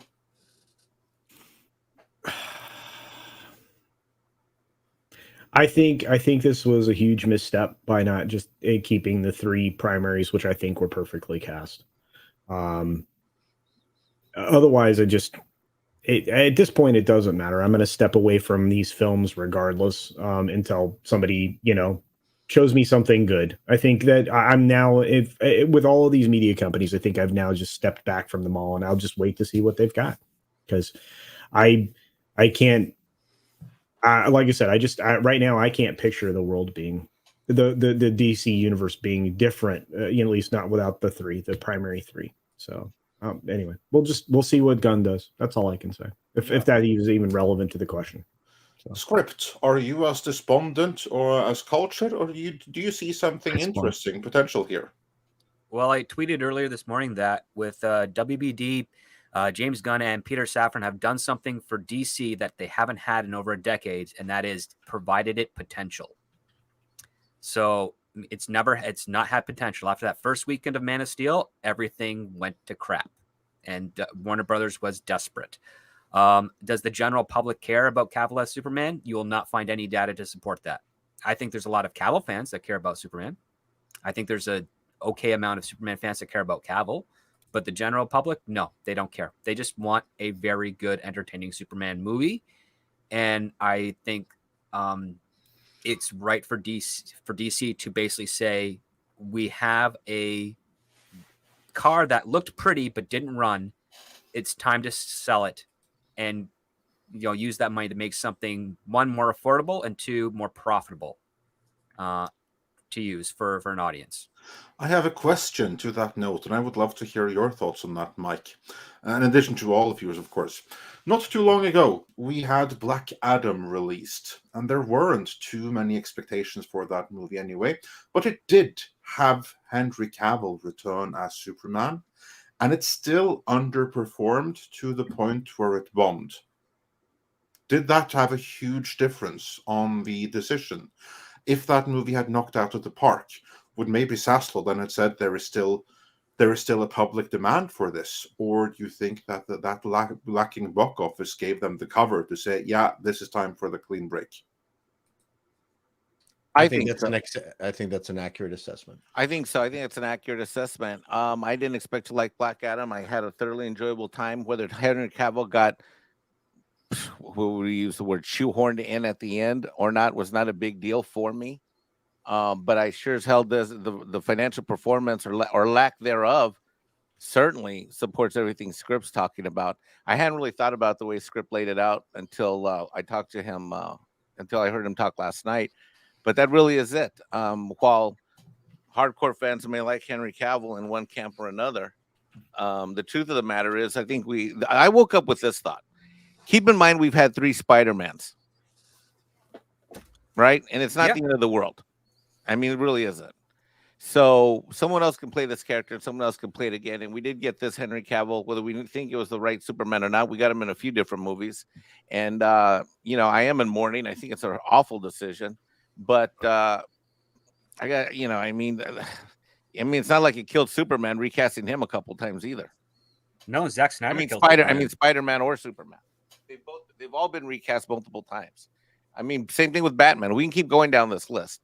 And as a Warner Brothers fanatic, the thing that hits me in the gut hardest is the fact that I'm just so sick and tired of the studio mismanaging these characters. Yeah.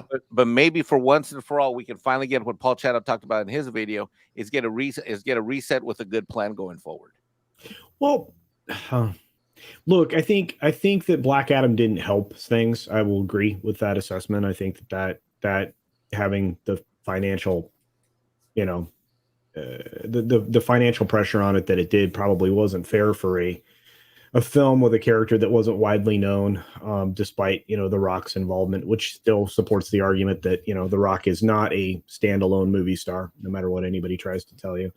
But like I said, if they got anything right, Mike, and I think you'll agree with me, if they got anything right when it came to anything in the Snyderverse, it was casting those 3 actors in those 3 roles.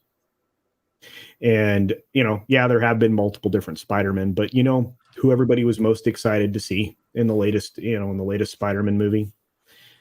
Toby. The original Spider-Man. Completely agree with you. It brought a song to my heart and a bulge to my pants. Well, and there was recent news that broke about what Henry Cavill's going to do next. Did you guys hear about Warhammer? That? Warhammer. Yeah. In fact, the Waltman 4 with $4.99 mentions he's worried about the Warhammer 40K since Amazon's doing the series. But the nice touch has been Taylor Lorenz scrubbing her Twitter account at the end of the week. Yes. Hey, love it. Gunstar 1, who brings in a $19.99 super chat, says, "Hail Midnight Edge, I'm super psyched for Henry Cavill Warhammer 40K project. Yes, it's Scamazon, but if he gets the right people, it's going to be amazing. Time to turn on your Geller fields and prepare for the warp." Are any of you guys Warhammer people? I'm not. Nope. I'm not. No? No one? Nope. Anyone on this chat? We can only hope that because there's enough people that are not diehard Warhammer fans over at Amazon, they might ignore it and allow it to be a great show by the people that do love and work on it. Kind of like with Jack Reacher. Is it a game? It's a game. It's a book series. It's a tabletop. It's a lot of things, apparently. Judacon for $5 super chat says, "Hail Midnight's Edge. Although I don't know much about Warhammer, I'm willing to watch it to support Henry Cavill. Very disappointed with Warner Brothers." Well, that's not a change because people have been disappointed with Warner Brothers since 2009. So I would say on my video, and I got a lot of responses, it was probably 50-50. A lot of people are furious at the no Cavill event. What do you mean by that in your responses that you got in your video? They're really mad that Cavill's been, fired is not the right word, but let's use that here, that he's no longer attached to the Superman movies moving forward. They're really, really mad, at least 50%. Wow. That's higher than I would have expected. Really much higher than I would have thought too. Even though I had a very cogent argument that dummies should believe me. Oh, I missed some of these super chats from much earlier in the show. Glade Ribbon, $10 super chat. "Hail Midnight's Edge. Your favorite concept artists are in a war with ArtStation over their stance on AI art. Considering how much of the work is studio art, it might be something worth looking into." Anyone have a reaction to that? Wow. Yeah, AI art is gonna implode on itself because it is basically scanning, manipulating, and repurposing existing works of art to try and create something original. I see some problems going to be coming out of that rather quickly. Paul? Well, I know from experience that if there's a visual identity or an idea in that piece of artwork, you can't even change the pieces in it. So a good friend of mine, Yuri Deutsch, created a iconic picture called Fish Kiss, which was a woman in a bathing cap, a model, and she was being kissed on the cheek by a big fake sunfish that Yuri hung with fishing line. I mean, it's really a wonderful picture. And I'm trying to remember whether it was Ricoh or some car manufacturer in Australia got a different model, got a different fish, duplicated the picture. They got sued. They lost. So, there's a lot to managing and protecting the rights of unique art. So it's going to be a mess. And for $10 Canadian, I believe this is, David March says, "To all the people got suspended by Elon last night, Twitter is a private company. It is allowed to make its own rules. If you don't like it, make your own Twitter." What say you, Culture? Hey, sounds good to me. Oh, and by the way, I remember hearing this a lot. Twitter's a private company. They can make whatever rules. By the way, interestingly enough, these are not new rules. These are the same rules that were there in place before Elon took over. So sorry, journalists, stop doxing people. Well, this is why Lorenz bailed on a whole bunch of her tweets because she's the queen of doxing. Right. Taylor Lorenz is a horrible human being, and she's doxed many people, and so she has got rid of all her tweets. You are far more charitable in your description of her than I would be, Paul. Paula's the civilized man to the north. Eric I'm a Canadian. I'm nice. Eric just for 50. Is that Danish krona? What is that? Yes. Yeah. Question: have you seen Pinecliff Grand Prix Flypa Grand Prix? Would you want a modern Hollywood remake of it, and how would such a remake be like? That's a Paul Chato question, I think. No, I mean, yes, no. That's an Andre question. I have no idea what Flypa Grand Prix is. Sorry about that, Eric. Callum Lyle for $5. To Mexican Iron Man, the whale was the best character. That's it. No more talk. You know, I actually do think the whale was one of the best characters in the movie yesterday. For $2, Cryam says, Mikey, Cameron's $2 billion to profit. Possible? I don't know if it's going to do $2 billion. My number's been, gosh, I don't know. I don't know, 1.5 to 1.6, 1.7. And then if it's in theaters for a year and a half, it might. Yeah, it's gonna have to just sit there and run. I mean, you gotta look at Top Gun, right? I mean, Top Gun has, and it's such a long movie. I don't know how many people like me will watch this in the theater. In order to get these numbers script, they have to have multiple theater showings. Isn't that right, Culture Script? Like to get big numbers, right? To big numbers, you need to have the most showings per theater, and it also have to be in a significant amount of theaters consistently for many months. And you need return viewers. Yeah, and repeat business. Again, the only reason The Force Awakens made the money it had is that the diehard fans on average saw it between 8 and 12 times in theaters. Mm-hmm. Yeah. Eric just comes in with another $50 krona. Henry Cavill has been confirmed doing a Warhammer 40,000 movie with Amazon. With Cavill being the executive producer, do you think it will be good? Anyone? Has a better shot? Well, has he ever executive produced anything? Technically, not really. No. So that is a skill on its own. Mm-hmm. Well, but he may have been guided along the pathway by other EPs, or he may have just, been able to gather, info, intel, all, but I think that attaching him that way might give him a level of control where it won't get screwed up. Exactly. That's the point that I was thinking here, that this could be his way of have some kind of creative influence. And if we know anything from The Witcher, which he left because it sucked. It really betrayed the source material. It really screwed the source material over and his character in the express attempt at infusing some ideology here. And what do you have working at Amazon? Ideologues. Just look at how they're trying to fix Lord of the Rings of Power Season 2. Making sure there's not a single man directing. That was like their big pitch for Season 2. This time it's going to be only women directing. That's going to fix everything, right? That's Amazon for you. And there's some new property that they got that's being handled by the showrunner to Wheels of Time. Yeah, that's Warhammer. That's this one. Oh, really? Oh, death to forget it. Yeah, that's why you really know the only freaking way that's going to work. Like I think it's the showrunner of Wheel of Time. I saw him talk about how brilliant he was doing Wheel of Time. Spoiler alert: he wasn't. He sucked. Oh no! Yeah, spoiler alert. No, you ruined my spoiler announcement. Sorry about that, but yeah.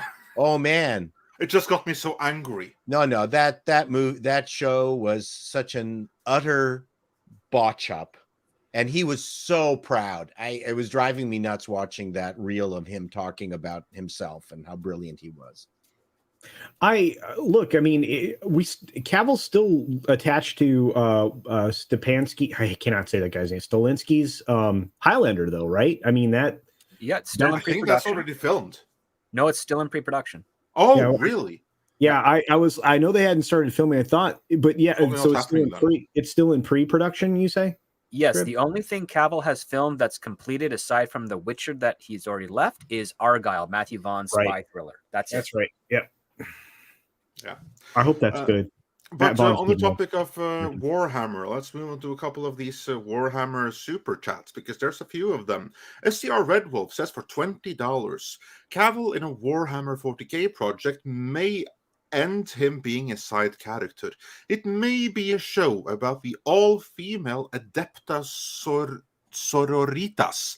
Still, the production needs to be careful about bringing new viewers in that grim, dark future realm.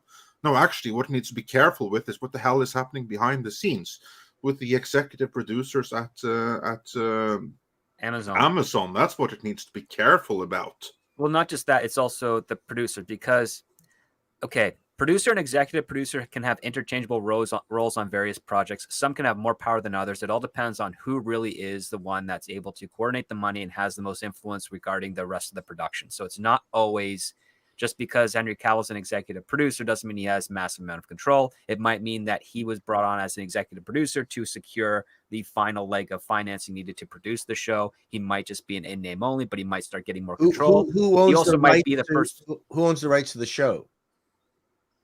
Yeah, that's a good question. I don't know yet. Because Hisrich got the rights to do Witcher.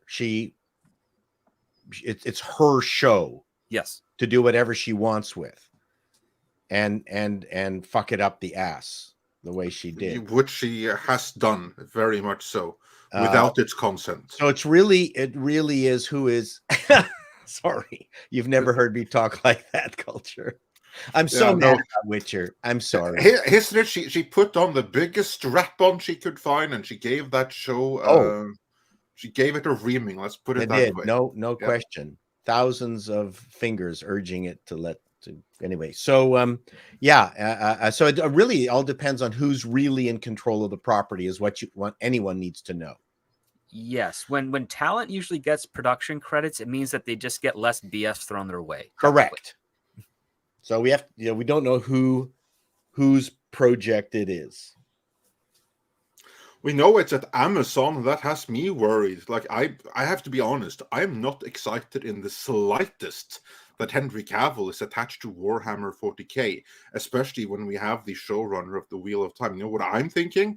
I'm thinking, oh, fans of Warhammer, I'm so sorry for you. You're so excited. You're so excited about Henry Cavill, and you don't know what's about to hit you. And Henry Cavill, he's about to be screwed over again because it's Amazon, and nothing can come out of Amazon, especially something high profile like this, without it sucking to high heavens. Well, since they brought on the new head of production, because prior to her coming on board, you had Boys and you had I think even Chris Pratt's product was and Reacher were Terminal all in, and Reacher, yeah. They were all kind of on its way before she came on board, so she couldn't fuck them over. Well, Reacher was Sony, right? It was a Sony Amazon co-production. Yeah, Sony and Amazon co-production. So again, Sony. See, you guys are getting to the heart of the problem. The heart of the problem that Andre's talking about is that the same feeling that the Witcher fans have now, you Warhammer people are about to get, because this is an Amazon production. Yeah. This isn't a production that was put somewhere else, financed somewhere else. That's being placed on Amazon. Yeah. Big difference. I hope they announce that it's all the directors are going to be women, because then I'm going to have way more confidence in the product.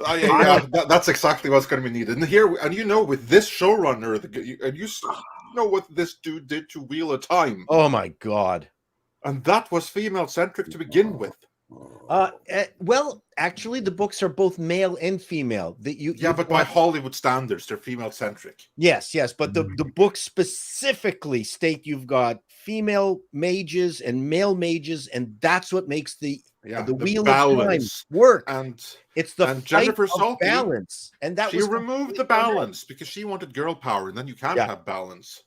And yes, that's right, and a lesbian relationship. Yeah, of course. And then we have Anti-Pattern O, who says for $5, check out the YouTube video Astartes to get a glimpse of Warhammer 40k. Yes, everyone check that out to see what you will not be getting from Amazon. Go and watch that video and mourn about what you will not be getting, and then you can mourn some more for what's about to hit Henry Cavill, because he's about to be screwed over again. So, yeah, and then someone read my mind. This super chat is going to sneak in the queue, but I happen to wait and see. We'll get back to all the older ones. Gabriel Quiroga says for $5, I'm rooting for 40K, but I'm shocked that it's going through at Amazon, especially since they passed on Conan. 40K is ultra masculine, grim, and dark war. Yeah, what's the chance that Amazon is going to let that happen? Remember, the very same people who are in charge of Amazon right now are the ones that passed on Conan for it being too masculine.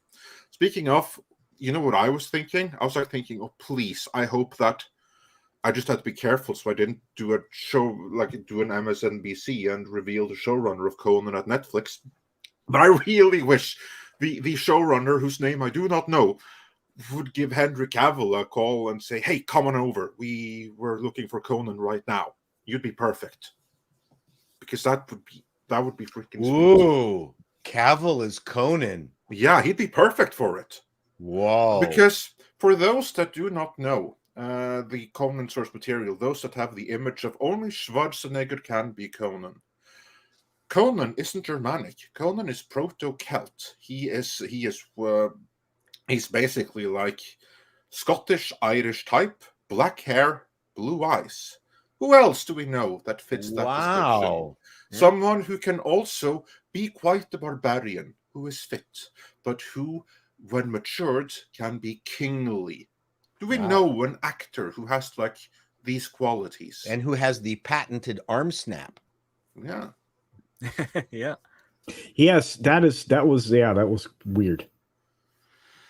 But I mean, so all of you guys rooting for 40K, I mean, root for it, but you're in for a disappointment. You should be rooting for Cavill for Conan. Well, the people who are developing the property are doing House of Dragon, so maybe they. No, they were. They were. That was the ones that were at Amazon. And remember, Jennifer Salke fired them because does Amazon own the rights to Conan still? No. That's at Netflix now. And it's being developed by Netflix, by a showrunner who has not yet been announced to the public. But I'm fairly optimistic about what's going on there. I don't have any reasons not to be so far. And if they were to score Henry Cavill, which I'm not saying that I'm going to give Malmberg a call and suggest it to him. But well, Embracer actually has that, right? The rights there. No, they don't. The rights to Conan are owned by Heroic Signatures, which in turn are owned by Funcom. Oh, wow. Okay. And they're managed by Fredrik Malmberg, who's been on this channel several times. Yeah. For whatever reason, I thought they'd been recently acquired by... No, that was Funcom. Oh, okay. All right. Okay. Yeah, not Embracer. All right. Making sure. So that's one of the things that they don't actually have still. And that's the thing with Conan, that actually has a showrunner that cares in Fredrik Malmberg, and all the good stuff we've had of Conan the past 20 years, that's thanks to him and him only. And Sean Carter also says on the topic of Warhammer, Andre, don't be worried about Warhammer. I'm sure Amazon will make sure to hire an all-female directing team. Yeah, and cast. Just wait for all the gender bending. So seriously, those of you who are excited for Warhammer on Amazon, I'd curb that enthusiasm right now. Hey, I can't wait to see the Blood Angels. They're going to be awesome. Yeah. I'm so stoked. Yeah, and then going back to the top here for some more super chats in order, in the order that they came now. Kenneth LaRocque, been a member for 19 months, and says, "Hey everyone on the panel and in the chat." Well, hey Kenneth. And Mr. Tickletrunk says for $5 I want to remind people that the James Cameron's quote about testosterone being toxic was journalist trickery. He was quote mined out of joke context. Okay, really? Well, I haven't read the original source. I haven't done a video on it yet. So, but yeah, that's a tricky thing with quotes. But also sometimes people will say when they say something completely egregious, "I was taken out of context," and no, they weren't. So I don't know what's the case in this case. And then we have a member chat from Pinochet's Helicopter Tours who says, "News is dropping left and right, just like their subscriber counts and staffing rosters. Hollywood did this to themselves. Schadenfreude." Yeah, indeed. There's no Freude like Schadenfreude.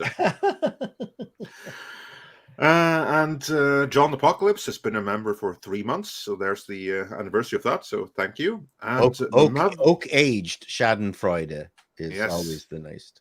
Yeah, exactly. And Maverick Christian says for $10, in my opinion, James Cameron was wrong. Schwarzenegger's character in Dark Fate was the best thing about the film. An evil Terminator evolving beyond his programming to realize what he was and become good. But that's not his point. His point is that you need to clean the slate. You can't just keep going back to Schwarzenegger. Yeah. There have to be other Terminators if you're going to be doing Terminator. Yeah, so in the first two movies, they had two completely different even the third movie with the girl, you had three very different Terminators. So what other Terminators can you come up with? Right. So that's the creative side. Look to the Dark Horse comics, because I will say that the Dark Horse Terminator comics from the 80s and early 90s are better than any of the films past the original Terminator 2. So that's where you really need to look at. If only they could just adapt the Dark Horse comics, that would be so much better, both for Alien, Predator, and Terminator. Oh, and Star Wars. And Doris Munchausen sent us a $1.49 super sticker. Thank you so much for that. And then Slade Wilson says for $5, Bat Tom, happy birthday for me, please. Cavill is my Superman. They embarrassed him. Frack WB and gun. Age is irrelevant with today's CGI tech. Fight me. I would have loved for Tom to be here, Slade. Unfortunately, he isn't. But I will say to you, happy birthday. Happy birthday to you. Happy birthday. The one thing that Mexican Bat Tom. Happy birthday to you. Insert kid's name here. Happy birthday to you, Slade Wilson. Sorry. The one thing that all of you out there that are agonizing over this have to realize that Cavill is a professional, has been around. All these players know each other extremely well. They will have done this over some kind of expensive dinner. They wouldn't have shit on Cavill. Put it this way, it wasn't an email from HR. And you didn't find out about it through the trades or through social media. They actually they did something that is kind of rare in Hollywood. They kind of were acting courteous and respectful to him by actually talking to him and letting him know first. Yeah, sure. Is he going to be feeling bad? Yeah. Sure. But I guarantee you, I got the sense that they did the best they possibly could under a difficult situation, and people are feeling the best they possibly can. I think they treated him well. Yeah, better than other people have been treated. And then on top of that, Warner Brothers needs to, again, make these movies affordable. You're not doing that with de-aging CGI tech. Sorry, you're not. It's not happening. I will also say that given that the decision was made to move in a different direction, they did this the right and respectful way. What was unfortunate was that he was announced in the first place. That's happenstance because the Zaslow administration wanted to do one thing, James Gunn wanted to do another, and he evidently convinced Zaslow that this is the way to go. Or maybe, as I saw Doomcock suggested, that Zaslow had a change of heart for financial reasons and used Gunn as the knife man, basically. I do not know what's the accurate there, but what I do know is that given that it had to happen, this is the best way it could happen. So I agree. Yeah. Culture has to leave us, Andre. We got to give him an outro. Yes, Culture. Thanks for joining us today, my friend. Oh, yeah. Link for your channel is in the description as always. Everyone go check out Culture Casino. Yeah. You've been killing it the past few weeks with amazing video after amazing video. Everyone go check them out. I mean, you'll note that I often have to rely on Culture for like, so Culture, what's new? That's because he is really up to date with everything happening with lawsuits, the business, the industry, everything. Culture, what do you have coming up? Well, after you guys are done here, I hope everybody here will come and join me for my Friday pre-flight, and then we just have a wonderful weekend. I'm excited to watch everything that you guys got in the hopper. I can't wait for Script to get back to it, and Paul is always entertaining. And of course, my favorite professional YouTuber is this guy right here, Mike, also known as Mexican Iron Man. He is What? he's criminally undersubbed. He needs all the support he can get. No! Don't you do that? He's having to defray a lot of medical costs right now because he keeps having to hop out of married ladies' windows in the middle of the night. So do check out Mike, my buddy, Mexican Iron Man. So thank you all. I had a great time. I'll see you soon. Love you. Bye. All right. Take care. Thanks for joining us. All right. We have a few more of these super chats. So let's just keep at it. C3PO says for £2, the Snyderverse is dead. The Gunverse is now. Actually, the Zaslavverse is now. The Gunverse is next. And then we have Electric Barbarella 27, who sent us 13 months membership sticker saying, "A year has passed. Oh my, love you guys and your coverage. Keep up the amazing work." Oh, thank you. And congratulations and thank you for the membership for more than a year. And Les Cimmerian sent us $2, although I will always maintain that the proper pronunciation is Chimeria, but that's me. Thanks for the super chat and awesome icon right there. Then we have a member chat from Lord Trinan, who's been a member for 20 months, saying, "I want to believe that this is the smoking gun, but I must ask, what are the odds the Iger mentioned in this interview is a completely different Iger?" Well, the odds are never zero, but if you were to round the numbers, you'd round it down to zero, is my take, because I'm not aware of any other Iger that would be the first on the list of names that a person involved with FTX would think of. I cannot think of a single other Iger at that level. I think it's Chet Iger is what my thought is. Chet you mean Iger. the Chet Iger who's running the local B&B? Yeah, maybe. Yeah. And the he runs the Tilt-A-Whirl at the amusement park in the parking lot of the Pick and Save. That's exactly. I don't think that he would be like the first on the list of names that this. He's the head of Dempsey World, right? Yes. So yeah, no, you can be fairly certain that was a reference to Bob Iger of Disney fame. That was really neat. Yeah, how about that? You did not see that coming, did you? No. And John Doe says for $10, Avatar 1 uses 3D, or Avatar 1's 3D uses depth of focus, which made me think I had myopia when close things were blurry, and stereoscopic vision only works to about 100 feet. So floating mountains looked tiny and close. I didn't have that problem myself, but yeah, if someone else did, who am I to belittle or doubt their experience? Callum Lyle says for $5, like Jennifer Lawrence, did you know Lashana Lynch was the first ever black woman in the history of 007, made Halle Berry and Grace Jones careers? Yeah, indeed. It's funny how time works. Like it sometimes goes back and forth. Gola82 says for $20. Well, thank you. Hello, long-time watcher/lurker here. Today is my big 40th birthday, and I wanted to ask if I could get a birthday wish in your best George Lucas impression from any or everyone. Thanks again for the wonderful content. George Lucas. All right. Yeah, okay. I'll begin. Here is my George Lucas impression. Happy birthday. It is identical to my impression of literally everyone else because I have this one accent and I'm stuck with it. So, Mr. Chato, can you imitate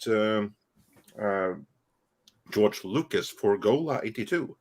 Happy birthday. I should never have handed the reins of Lucasfilm over to Kathleen Kennedy, but I still wish her a happy birthday, even though I continue to be depressed.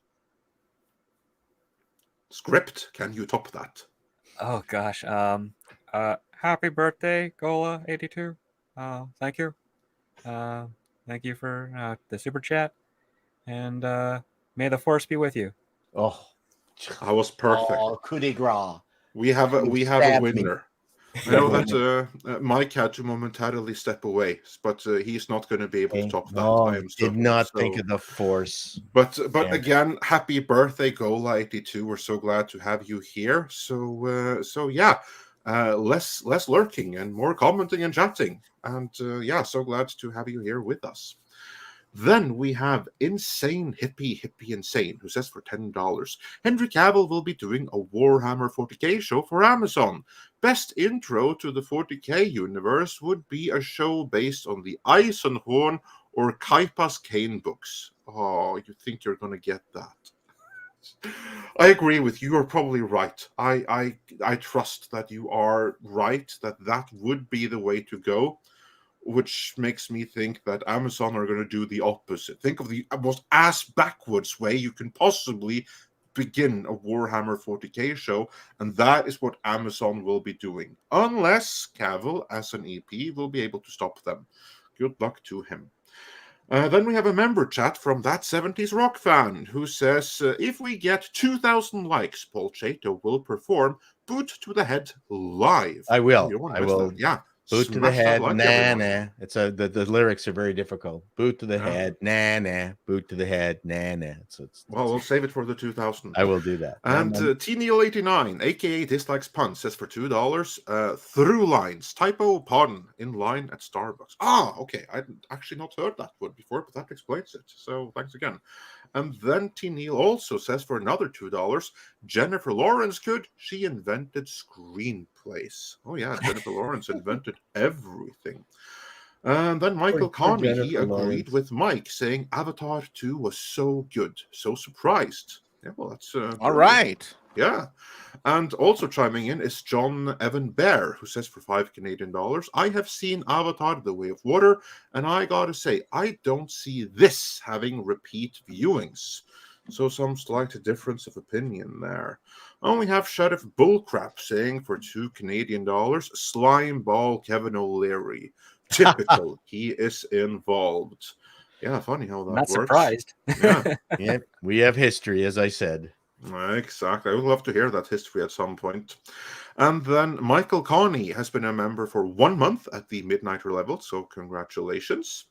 And Rolf Hartman says for $10, top pick for Superman. Some Bankman Freed. He already has the superpower of making money disappear.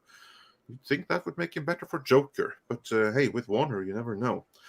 And then we have JW6577, who says for $5, I'll give him this. Gunn got really excited to see DC crash and burn.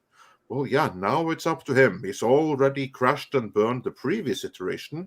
Now, will he be able to make DC rise from the ashes like a phoenix?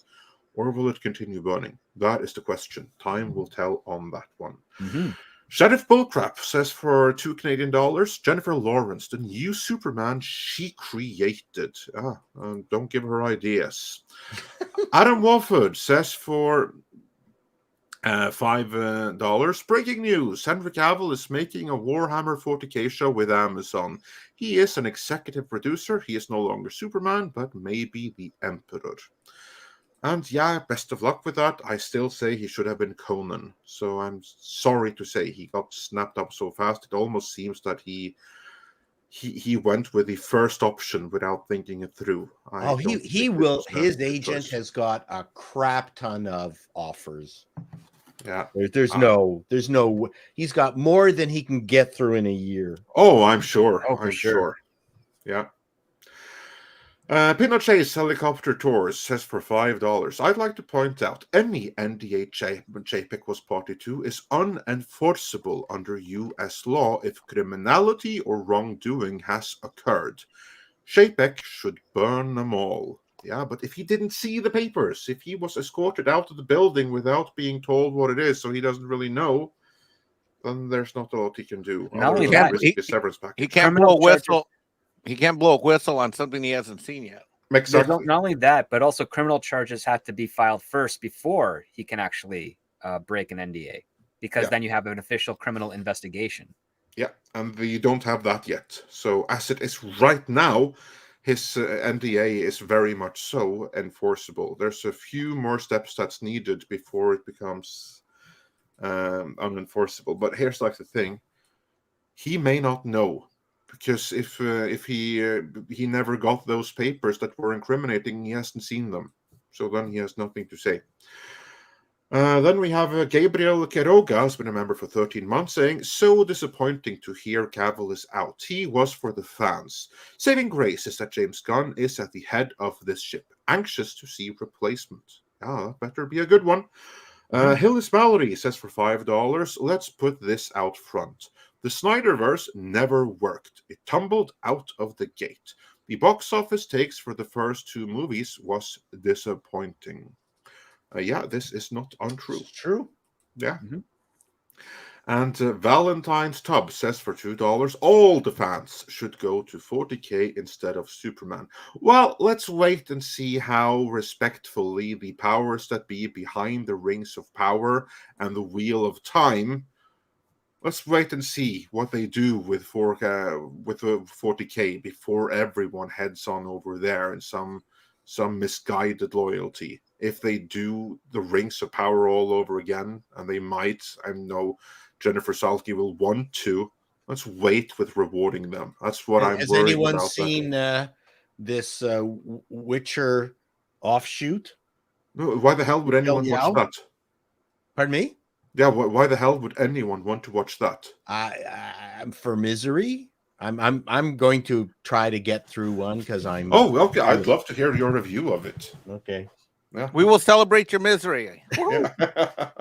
Well, here's the thing: it might be good in its own right, but it's not The Witcher, and it's purely identity politics and nothing else behind it. That's the driving force. That's why it's made. Yeah. Yeah.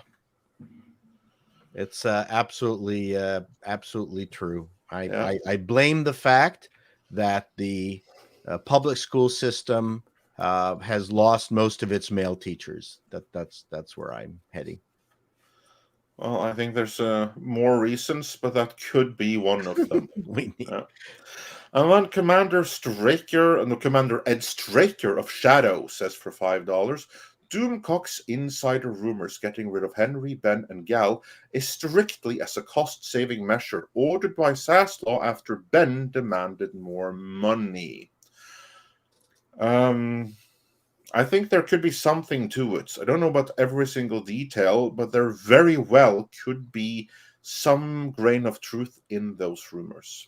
And this goes back to what I was saying, is that the old guard know how to play the game. And I think Zaslav was going, oh my God, we just need the one person asking for more cash, more screen time, all the things that all these people ask for. You have no idea what they ask for because you've never had to exec anything. I've had to deal with this.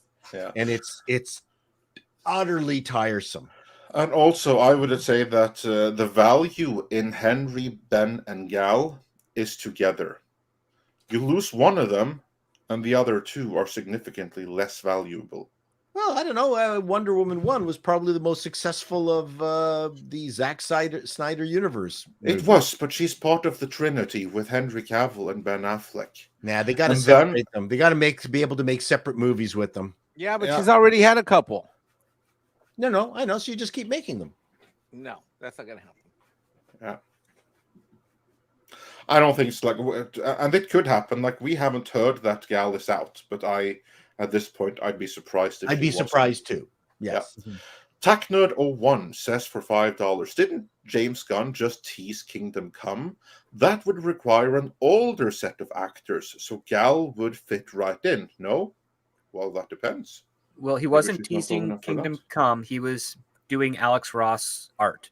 And it came not just from Kingdom Come, but everything else Alex Ross has done either for comics or just privately as commissions and things. So it was, I think that's more to do with the fact that he likes Alex Ross's art of those superheroes and less to do with the stories. Well, yeah, I don't know. We shall see. I just hope that we get Von Buck. That would be awesome.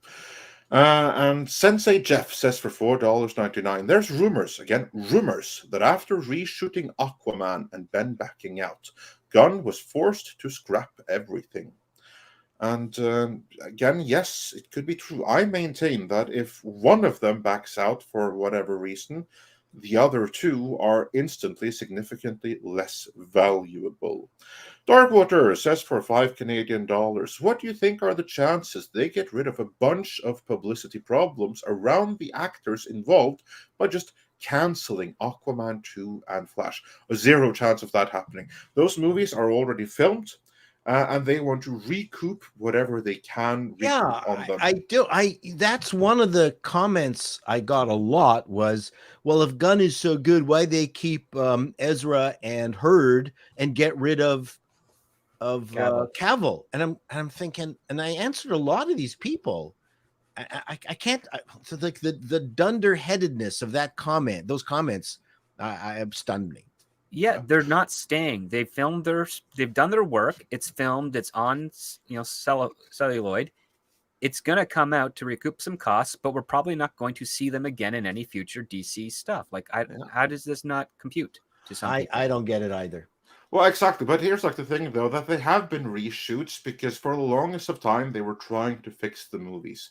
But I think that now they are at the point that this is only this last week, that now they see that, okay, this is a creative dead end. There's not going to be an Aquaman Part 3. Jason Momoa isn't going to be Aquaman anymore. There's no future beyond The Flash. So why would we throw more good money after bad fixing anything?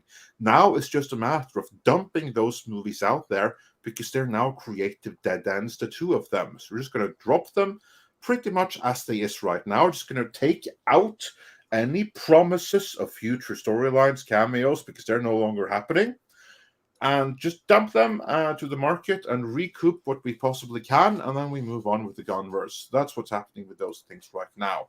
So the reason that, because there was a time, because I made this point in the video I dropped earlier today, we heard rumors that they were seriously contemplating reshooting The Flash with someone else and just adding them in instead of Ezra Miller. But suddenly we stopped hearing those rumors. And that obviously is because now that movie has no future. They don't care anymore. So now they're just going to drop it exactly as it is and not waste any more money on it. I'm not going to remove Amber Heard now because that would cost money to fix her in reshoots. And there's no point. It's not worth it anymore. They're just going to drop it exactly as it is. Hillis Mallory says, still looking forward to seeing Blue Beetle. Yeah, that could be a fun movie. We'll see if maybe James Gunn decides, hey, we can use that one, or if it's too tied to everything else, that too might also be a dead end now. We don't know. We'll have to wait to see what the schedule for future movies is in January. Only then will we know more, I think. Thomas Payne says for $10, how do you know a movie is woke versus our hypersensitivity to it? Example, my father thinks anything with LGBTQ in it is woke. Would older films be deemed woke to our sensibility/annoyance? This is a very, very good point. Excellent question. Because now we have gotten to the point that things which really aren't woke are misinterpreted as woke because we have gotten so attuned and so browbeaten that now it's like, oh, there's a black person on screen. It's woke. And that's unfortunate because that's pushing it too far, in my opinion. What say you, Mr. Chato? I think your analysis is exactly right. Part of it is, what is woke? I've been thinking about this actually quite a lot. I think we have been oversensitized to it because you look at a movie which has a female lead that males support, and the men are always dunderheads, and the women are always stunning and brave, and maybe that's the right way to do it. But after you see a bunch of these, especially properties that have been flipped around that had a male lead, let's say, or they're Norwegians and they got replaced by pygmies. And you go, well, this is just getting ridiculous, and it wears you down. And actually that happened in Vikings Valhalla, where like Jarl Borg or something, a historic earl, was now a black woman. Awesome. So that actually already happened. So that's that. Okay, so that smacks of wokeism, right? But James Gunn, if we're talking about him and we're talking about Peacemaker, I had arguments with people saying, "Oh, it had the lesbian thing in it." And I went, "No, that wasn't woke." I agree completely. That movie was anti-woke. It subverted the woke tropes. So just because it had two women who were in love with each other, it worked out in terms of the relationship between a very lesbian, unfriendly character in Peacemaker having a dramatic relationship with the black lesbian woman who was Waller's daughter. That was good dramatic writing. Those were character extremes forced to work with each other, creating an opportunity for dramatic conflict and character development. And Script can talk whether he agrees with me or not. No, because the goal was basically to put, she's the only one that actually gives Peacemaker a chance, and he actually gives her a chance at the end of that first episode. And they end up becoming friends at the end. Right. When the woke situation would be, these two always have to be at odds with each other because of their physical appearance. That's the difference. It just, a gay character or any sort of minority character, whatever you want to classify that is, does not make something woke. It's how they are used with regards to pushing a message that is leading the story as opposed to the message being a byproduct of the story. And she fucked up and she had to apologize. You would never see a gay black character apologizing in a woke production. So that's how, that's one way you can tell. So there's colorblind casting, which again, you can make that part of the, any kind of police procedural. I have a harder, it's not the colorblind casting in police procedurals that drive me nuts. It's hiring 90-pound women as police officers who seem to be able to defeat 300-pound bad guys. That drives me more nuts. But yeah, I think even in the pilot of Peacemaker, Jennifer Holland's character, she doesn't physically overcome the guy in the bar through like brute force. She uses a pressure point. She grabs a vulnerable part of his hand and twists it. That is more believable. The other part too is that the overall message of Peacemaker is that people with different points of view and different walks of life can still become friends. Right. That's the message. And the father's unbelievable.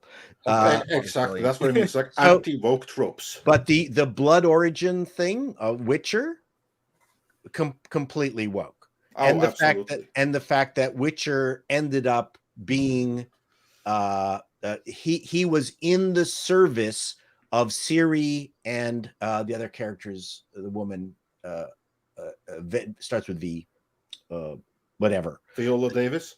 No. Yes. No. Talking about in The Witcher. So there's Vanica or whatever her name is. Well, I gave up on that long time ago. ago. So the thing is, he worked in the service of their two plots. He didn't have his own plot. He just existed for theirs. That was woke. Yep, very much so. There you go. So it's so the wokeness, it's not about what's on screen, it's the subtext and the messaging. That's what makes something. But you're right. The preponderance of it is so thick that it's hard to tell anymore. Yeah. Mike, anything you want to add to that before we move on? I think a lot of it has to do with the sensibilities also, and not being able to be turned off and being too triggered. Like, for example, with Peacemaker, I was immediately triggered by the lesbian relationship. And I had to catch myself to say, wait a minute, story's being told here. Keep going. That's a good point. Yeah, but that's the danger we now have. That's what they've done to us. It's called trauma. It's true. That is the end result of DEI, of DEI, which means God, for diversity, inclusivity, and equity. Yep. Which is a commie term. But anyway, they browbeat everyone to the point that you've gotten a violent opposition reaction to it. So where you now have like a black or lesbian person on screen that no one would think about before, now people get instantly defensive just by seeing it. And that's bad. And that's part of the challenge too is, notwithstanding, I've got nothing against all my gay friends. I lived in Toronto's gay district. Obviously, I was talking about like as a whole. Many like, people have that. We see that. And when you see 10 shows in a row and each one has got a gay component, you're going, well, this is no longer a viable percentage of the watchers, the viewers that are out there. But the thing is, they're not, the individual producers are not talking to each other. They're all making their own shows. So the problem is, as a viewer on aggregate, we're looking at this preponderance of similarity between them, even though they didn't try to make their shows similar. That's part of the challenge. It just and resolve to see you don't have representation, you have wild over representation. That's the problem. Suddenly you have wild over representation. So they need to talk to each other, have a license, have a die license agreement where only X number of shows are required to have. Like rather than every single show, because that is right. how you get the over-representation. And that's how it is with Amazon.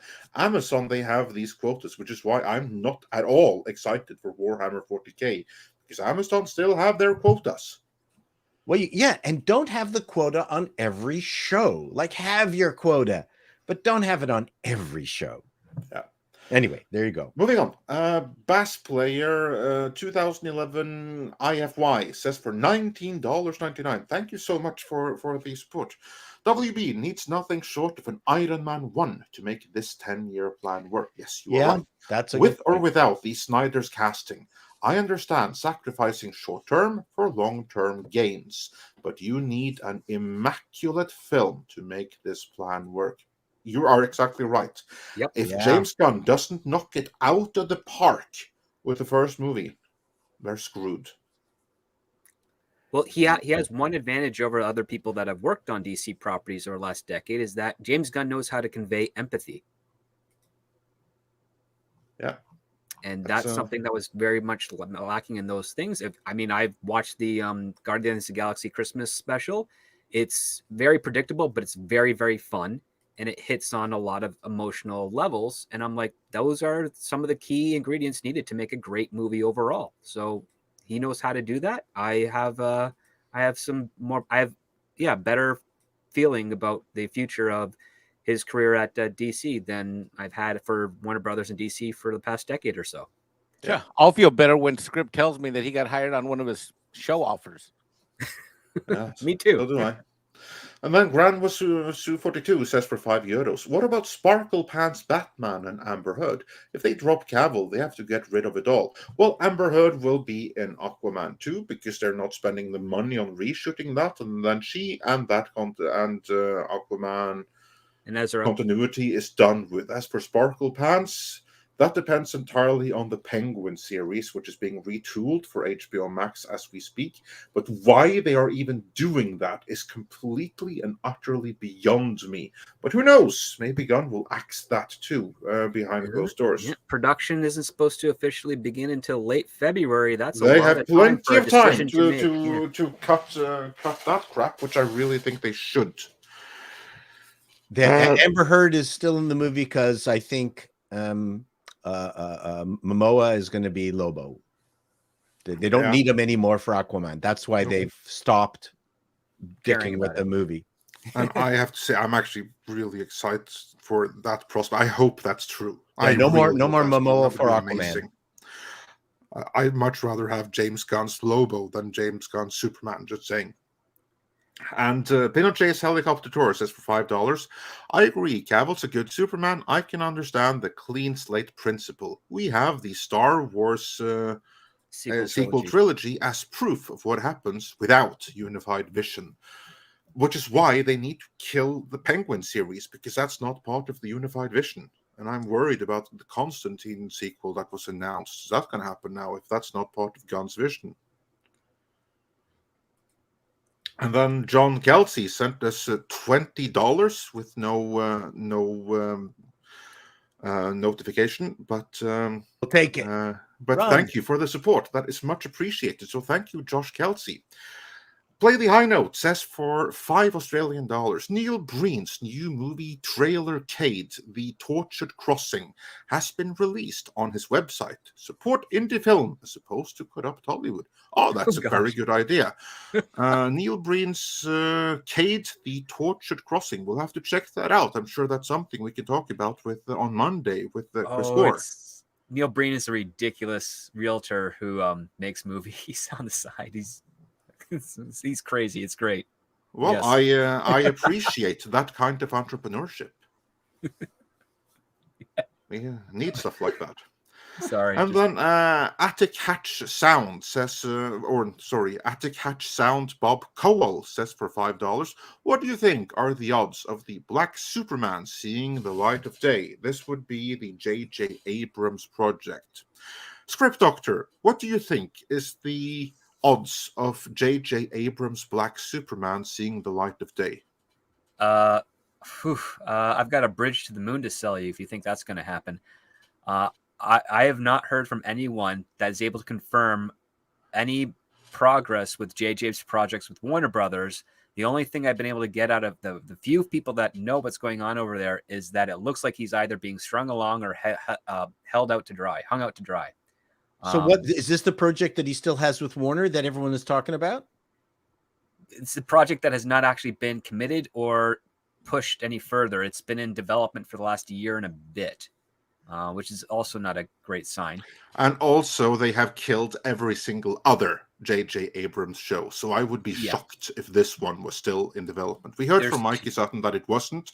I'm inclined to believe that the Black Superman is dead.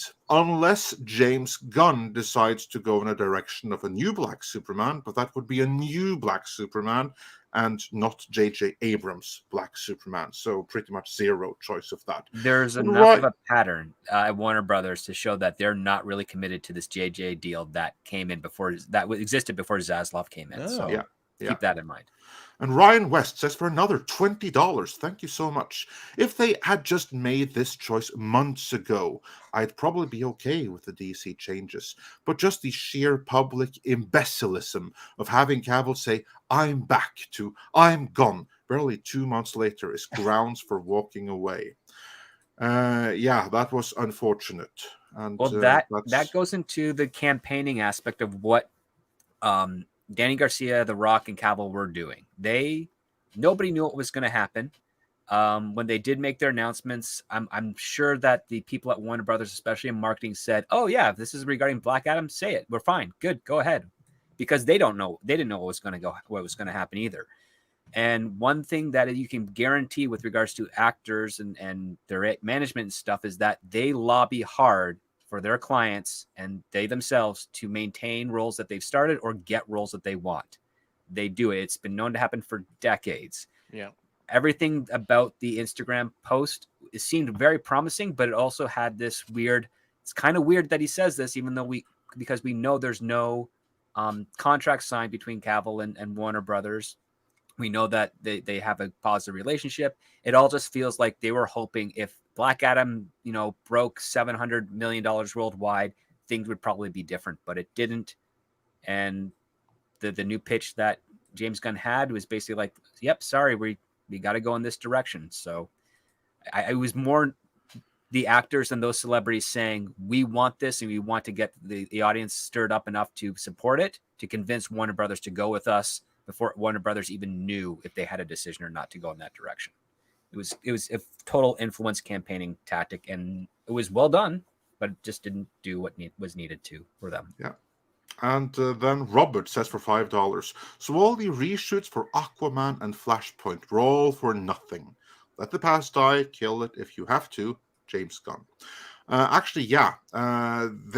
was a point to them before James Gunn came aboard with his roadmap, but now when his roadmap has been approved by Zaslav, in retrospect, yes, every single reshoot and tweaking to those two movies was indeed for nothing because they will lead nowhere.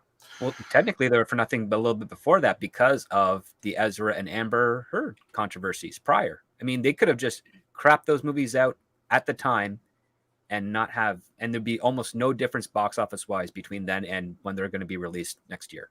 Well, the difference was what comes afterwards, and what's Yes. where do they build and where do they lead, and that's why Zaslow was tweaking them.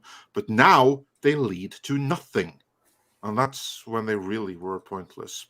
And that Pinochet's Helicopter Tour says for $2, apply the U.S. Fair Use Test to determine AI art. Yep. Yeah, sure, let's do that. And Copper Indio says for $10, AI art could be used by studios to aid with storyboarding, like you see in Star Wars show credits. But artists in the industry have zero appetite for it to be seriously adopted. Well, I mean, how do we handle the intellectual property rights of the actual creators? I mean, yeah, I mean, AI art has only one convenience that I can see where it won't cause a conflict, and that is if you're doing a pitch package where you don't have a storyboard artist right away. You just need some sort of key visuals to get an idea, to convey your idea to producers for them to do the okay, and then you start hiring real artists to come in and, you know, flesh out and design and conceptualize what you have written into practice. I mean, maybe using AI to do that back end part, I think would be an issue. I don't like that issue. Well, I mean, from a storyboarding point of view, it's more of a question of exchange of cash.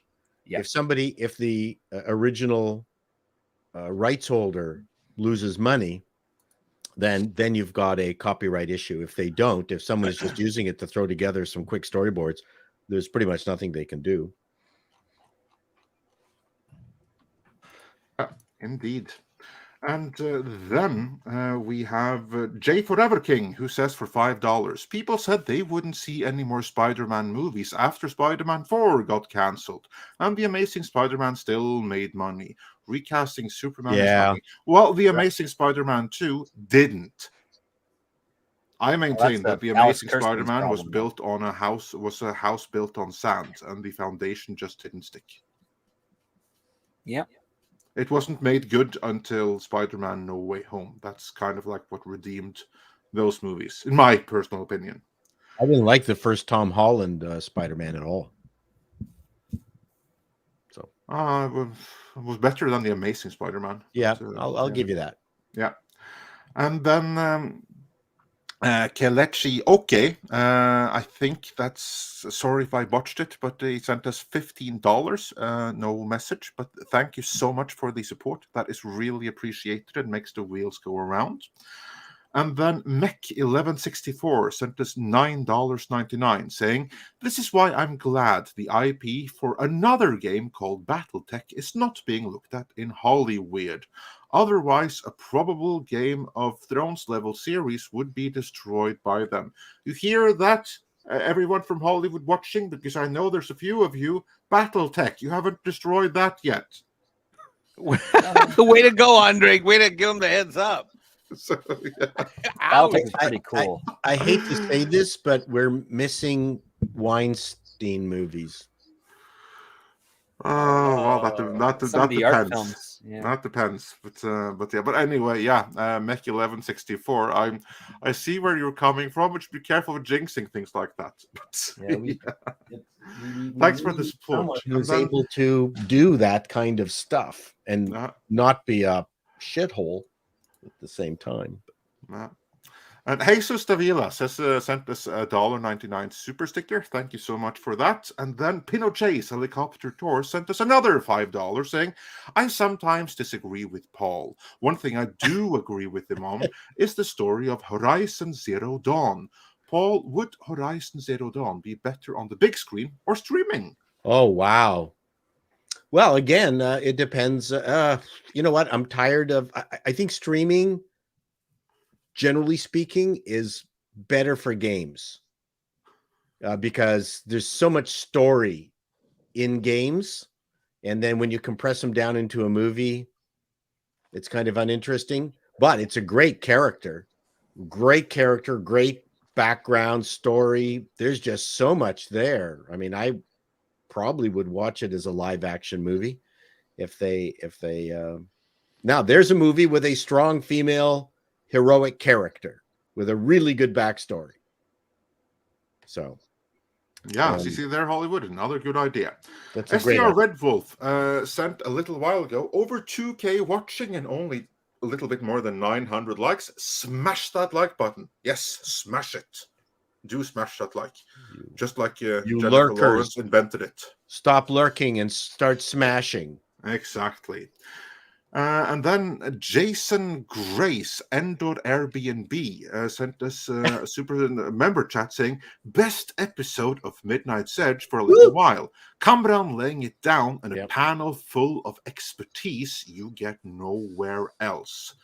Yeah, this is true. We love our panelists, and I'm so proud that we have so many industry professionals come here and share their expertise for some world-class discussion right here. So we're well paid.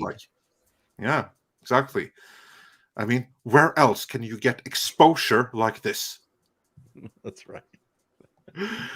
And Grimal Q says for 20 Polish zloty, Wheel of Time showrunner is doing God of War. That's not it. Yes. Warhammer. Oh, yes, that's true. Yes. Because this is true. Thank you. Amazon are not only destroying Warhammer, they're also destroying God of War. So rejoice that the makers of the Rings of Power are doing God of War 2. How excited are we? I don't know. So what's he going to do? It's a father and a son. That's the story. No.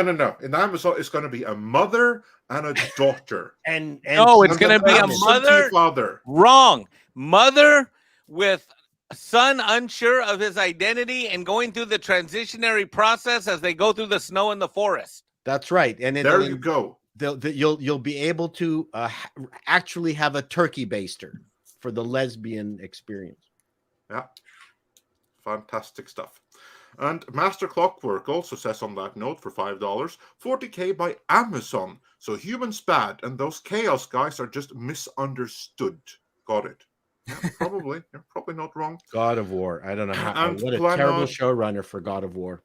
Yeah. And Planard Aspect says the Wheel of Time showrunner is attached to God of War, not Warhammer 40K. It's an important distinction. Oh, yeah. It's called wrong. It's called being wrong. but it's still Amazon, so you have to forgive that mistake. And you see, like that they would attach the showrunner of Wheel of Time to literally anything at all is an abomination. Amazon did cancel Warrior Nun. I think it was who did Warrior Nun? I never saw that. Was that not Netflix? Is that not? I think it's Netflix. It's horrible. Yeah, I think that's Netflix. That was terrible. I never saw it. And Alin Octavian Moldovan says for 25 Romanian, Wheel of Time showrunner does God of War we're being show, corrected not now. Warhammer. Also, Games Workshop have a say because it's 2.7 billion pounds market value IP. Yeah, well, hopefully they have a lot of say, and especially with Henry Cavill involved. But yes, we are really sorry about confusing the showrunners for Wheel of the Time. The showrunner of Wheel of Time is doing God of War and not Warhammer. But in our defense, they both have war in them, and none of them should be near Amazon. Then we have another Wember chat from Grand Wasu 42, who says, "Hail Midnight's Edge in the morning. I just looked it up, and the showrunner for God of War is the Wheel of Time guy. For 40K, I did not find any. Maybe misled, but fingers crossed he is not. It's not him. So I'm sure they'll find someone else equally mal-suited for 40K. ActionCom says it was Jake Iger. Yeah, maybe it was the evil twin Jake that did all of the FTX thing. I'm sure that's who Iger is going to blame. By the way, he gets his day in court. I as someone who watches a lot of this financial stuff, the reason why he mentioned Iger is because Iger is like a CNBC type of staple head. You know, he did so many interviews on there while he was supposedly stepping down, not stepping down, kind of stepping down. You know, so when you're around other people, you name drop people's names of people you know. Yeah, but I still don't think that's like the first name that comes to mind in that particular setting. It shouldn't be, but it was. Yeah. And then we have another member chat from Cosmic Vader, who says, clearly it was a business decision, yet nothing but emotional outrage towards Gunn. I'm willing to wait and see Dredd. Yeah, go see Dredd anyway, because Dredd is one of the greatest comic book movies ever made, in my personal opinion. In fact, Dredd may be my favorite comic book movie ever made. So, yeah. And Asheram K says for 50 Swedish krona, regarding Geller Field comment, Event Horizon is in the fandom considered a prequel to 40K with their form of warp going through hell. That's what to expect. Oh, really? That's cool. I just hope that the Amazon will actually live up to that. I mean, 40K has a really, really active fan base. So I just hope that they'll be pleased with what is to come. Extremely active fan base. Yeah, but Amazon being Amazon, this has me worried. And then Joel Rice sent us another member chat saying, Gaunt's Ghost would be nice to adapt. Cavill playing Ibram Gaunt and Zach McGowan playing Major Ron. Tom Holland as Milo Bryn. Know nothing about it. Yeah, Sure. well, I trust your word for it. I take your word for it. That would be good. I just hope that Amazon is able to come up with something equally brilliant. Das Wolfen has been a member at the Midnighter level for 12 months, so congratulations on the 1-year anniversary. I'm just surprised Amazon has any money left to do any of this stuff. They got plenty of money, Paul. Come on.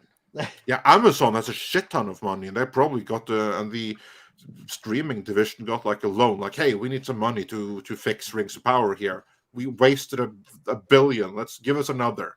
Well, there's okay, a Mexican Iron Man. You know that there's a concept called profit centers, and you yeah, I know, but these companies don't do that. They mix and manage all of their stuff. You're right. There should be different budgets and profit centers, and a studio should stand on its own. But that's not how this works. It's not how it works at Disney. It's not how it works at Amazon.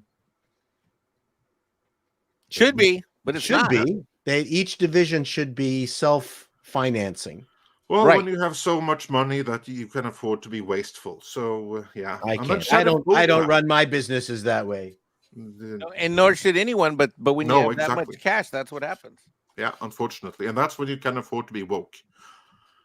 Sheriff Bullcrap says for $2 Canadian, Mr. Canoehead or Mr. Duct Tape as the new Superman, eh? Yeah, well, hold on. He mentioned Mr. Canoehead.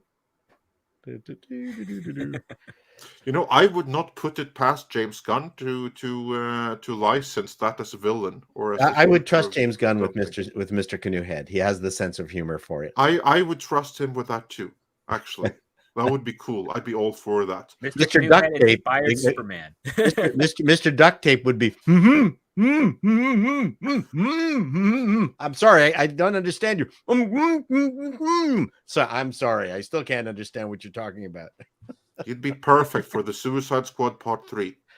Mr. Duct Tape. I did do a Canadian version of the of the mask where I took a one of those blue cloths that you use for cleaning car engines. And then I taped my entire head up with duct tape and just had one eye showing. And I called that the Canadian COVID mask.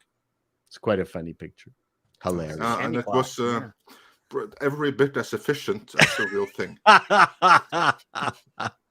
Probably. And then we have Diego Luis Mamani Carizo, who says for €2, Games Workshop... My tongue is tired. Sorry about that. Games Workshop is super tight on Warhammer control. Oh, they better be. I seriously hope that they have it in their contract. I hope that they have not signed away creative control to Amazon. Because if they have, they're fucked. So let's just hope that they retain some measure of creative control over the series. That's the one hope that we have right here, because I don't trust Amazon as far as I can throw them. The only way this gets good is if Games Workshop has control and Cavill himself as an EP backs them. Also says for $4.99, Wheel of Time showrunner is on God of War, Yeah. not 40K. Yes, I'm very sorry for God of War fans. Glade Riven says for $2, have you seen the Barbie movie teaser? Yes, I saw. I think it was a very good teaser. Doesn't say anything about the movie, but very, very good And teaser. they also released a still of an environment that looked like it was the ape setting of 2001: A Space Odyssey. That's the teaser trailer. Oh, okay. I only saw a picture. Yeah, no, that's what the whole teaser trailer. Oh, okay. I think that was funny. That was. It is the Dawn of Man sequence. You should watch the trailer. It was a really nice homage. I thought it was just a still. I'm going to after this. It's the Dawn of Dolls sequence now, I guess. Yeah, I guess so. So yeah, no, it's brilliant. That's like one for the film enthusiasts. Oh yeah, it's great to see sense of humor things. Yeah, so far I approve, and I do approve of the casting. I'm so glad that we did not get Amy Schumer's Barbie, and that was very close to happening. Wow, and we did a video on it for those that want to see what happened with Barbie, get the history. Just go and search for Barbie in for Midnight Sense. That's like one of the mini documentaries I had the most fun writing and editing. I edited that one myself. For those that want to know, that was back when it was me and a hired gun voice artist running the channel. I did all the editing myself. So yeah, go check out that video. That's my words coming through someone else's mouth. And then we have Sheriff Bullcrap saying for another $2 Canadian, Gunn gonna dig up George Reeves' Superman reboot. It's gonna dig someone up. Might as well dig up Kirk Allen. He was younger and the first. Unless, of course, Jennifer Lawrence wants to take that credit. Pinochet's Helicopter Tour says for another $5. Actually, script, former Twitter security guy broke his NDA to testify to Congress with no consequences. NDAs to cover malfeasance are void in the US. Oh, that's good to know. Oh, yeah, glad to hear that.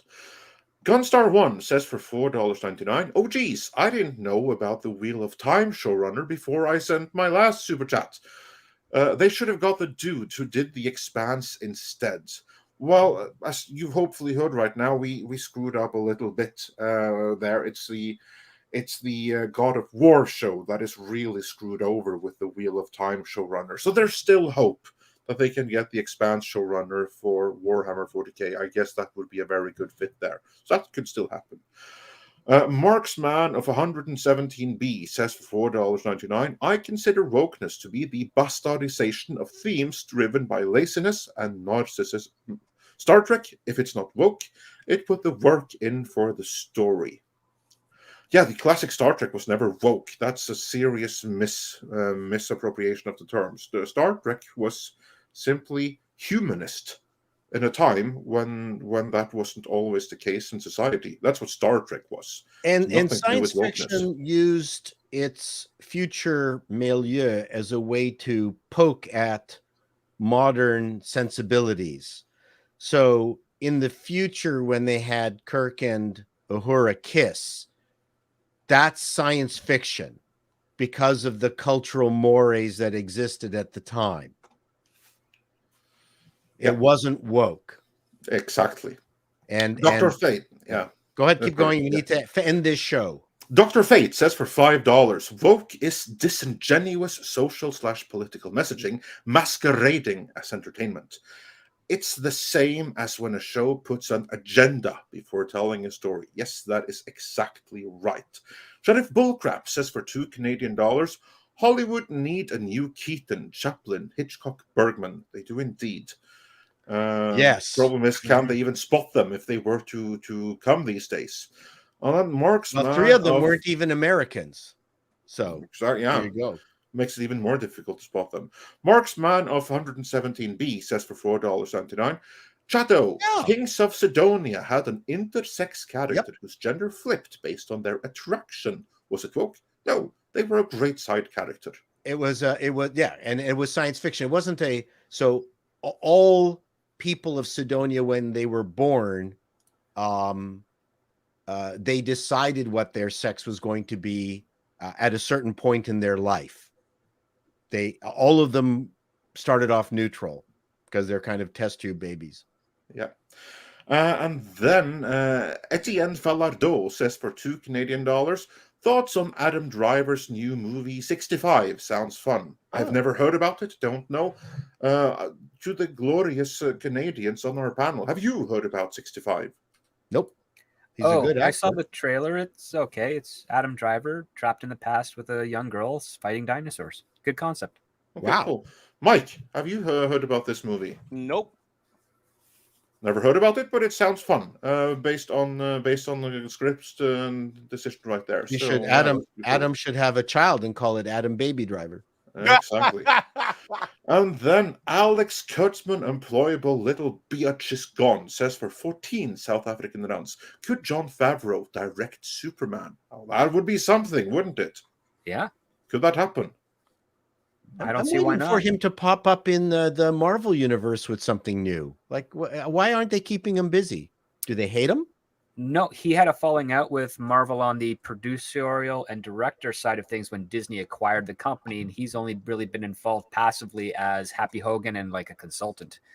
And then he left and went over to Star Wars, and he's there for the time being. I don't know if he has even an exclusivity contract with them where he can't work anywhere else for the time being. That's up in the air. I don't know, but that's where he is. But if he ever were to leave Disney and Star Wars, he would make a great director for a Superman or a Green Lantern film. Oh yeah, he would be good. I like him. I would be all for it. That would be freaking amazing. I mean, what better way to get the equivalent of Iron Man, as we all agreed that DC needs here, than to get Jon Favreau, the director of Iron Man, to actually do it. Well, I'd one be all for. director that was part of the original Marvel Cinematic Universe that hasn't been doing anything with Disney since is Joe Johnston. He did Captain America, the first Avenger. He'd be great for Superman.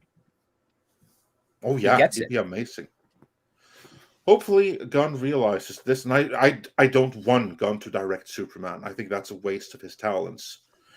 He's going to do it. He unfortunately probably Yes, I mean he should He produce Superman and direct Lobo. That would be a far. He's going to write and direct Superman. This is a bucket list item for him. Okay, yeah, there we go. And then Fludgy says for $10, even more concerning than Warhammer 40k at Amazon, I saw they announced a God of War series. I have little hope for either. Love the show. Keep up the good work, all of you. Well, thank you. And yeah, you are very right to be worried about God of War. I mean, that one I've written off already. I mean, not only does it not have Henry Cavill as an EP, it does not have Game Shop breathing down Amazon's neck. So that one is screwed, basically, I would imagine. And then Robert says for $5, Cinemark theaters raised their prices last week. $8 for 2D matinee, now $11.25. 3D, $11.25, now $13.25. We need to reevaluate Avatar 2 box office totals. Yeah, it's very interesting to compare like box office with actual attendance. Like one example, Thor Love and Thunder outgrossed Thor Ragnarok, but many more people went to see Thor Ragnarok than went to see Thor Love and Thunder. That was all increases in ticket prices plus inflation that made up the difference there. Mm-hmm. So yeah, one needs to keep that in mind. And then Alex de Groot says for $5 Canadian, repurposing others' art is a gross misrepresentation of what AI art does. Yeah, it probably is. I mean, it's AI, so it's always going to be gross something. And then Big Daddy MRI says for $19.99, sorry I was missing. My internet died at 2 a.m. and we just now got it back. This should help keep the lights on. I smashed the like button. Come on, chat, hit that like. Cheers to the panel and to Andre and Tom and the Wrenches. Thank you so much. We really appreciate the support. We're glad that you could be here. Sorry about your internet connections. Actually, Tom is having the exact same problem, which is why he isn't here. So that happens. What can you do? And then Planar Aspect says for $5, my expectations are tempered because Amazon But with Cavill in charge of 40K, I'm really not that worried about it. He literally visits the game studio. Yeah, I guess that is room to be hopeful right there. And then ActionCom says to Chato, stop lurking and start smashing. And to which he represents, stop pressuring me. I feel like I'm back at the Swingers Club. Oh, Is he referring to my days in the Swingers Club? what? Hashtag don't send any video, Paul Chato. Yeah. Watch it. These are stories we have to get out of Chato one of these days. No, I'm never going to reveal this story. Well, you've said a bit too much already, because now we know there is a Swingers Club story. Damn. So, yeah.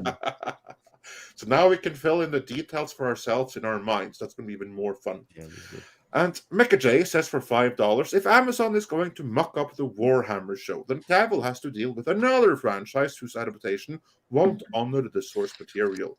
Yeah, you work with Amazon under its current administration. That is the risk you're facing. And then Shadow Dancer, the Red Mage, sent us a member chat saying, remember Dot Hack from the early 2000s? They used a season of anime as a prelude to the next video games, both expanding on the world building.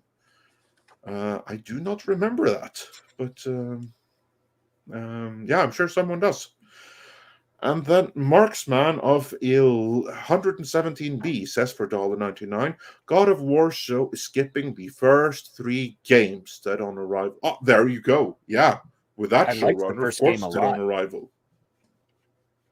Yeah, the first game was great. I liked it a lot. I remember playing that in college. That's probably why they're skipping it. So, yeah, fantastic stuff right there. That's already dead. And then Andrew Romanovsky says for $5, hey, everybody, any fans of Bruva Alphabusa? He's the creator of the Emperor he's the creator if the Emperor had a text-to-speech device, a YouTube parody series of Warhammer 40K. Recommend. I have not being familiar with Warhammer, I'm also not familiar with Bruva Alphabusa, but there you go. For those of you who are so inclined, there you have a recommendation. So hope that's going to be good for you. Next time we do Warhammer, one of my best friends is a Warhammer guy. I'm bringing him on the show. Yeah, well, we need someone who knows this stuff, because I'm completely Elijah Snow. Shout out to you. I know you're listening. Yeah. And Alin Octavian Moldovan says for another $10 Romanian, Vertigo Entertainment executive produce for W.H. Mer. Who's W.H. Mer? Warhammer? Warner? Vertigo Entertainment exclusive producer for Warhammer? Is that what they're saying? Oh, yeah. Warhammer. Warhammer. Oh, right. Okay. Vertigo Entertainment. I hope this is not the DC Vertigo, because the current DC Vertigo is woke as hell. So, yeah, I'm not familiar with this. But Master Clockwork, on that note, also says that Games Workshop is woke as fuck. Are they that in terms of Warhammer as well, though? Would they wokeify the series on Amazon? Because if again, I don't know this stuff, but I've heard several people in the said that Games Workshop is really protective of Warhammer, but if they are also woke as fuck, then to me, those are two mutually exclusive positions. So, which Games Workshop is the one producing this for Amazon? That's the question for me. So, yeah, we'll have to look into that. And then Midnight Eye says for $2, V for Vendetta, Edge's Dread as best comic book movie. Yeah, that's a good one too. Also a very, very good one. Very good Very adaptation different from the book, though. Very different from the book. That's like the thing. Whereas Judge Dredd, or Dread, the movie, thematically and spiritually, is just like the comic. Yeah, you have like some differences, but it captures the sweet period, I think, between like 83 and 87. It does. Very much so. I love 2080. what they... So in terms of an adaptation, I still say that Dread edges V for Vendetta with quite the margin. But you are entitled to your opinion. That's the beauty. Like even if it's there's wrong. no one true answer. Paul, have you seen Dread? The The Carl Carl Urban Urban one. The Stallone one.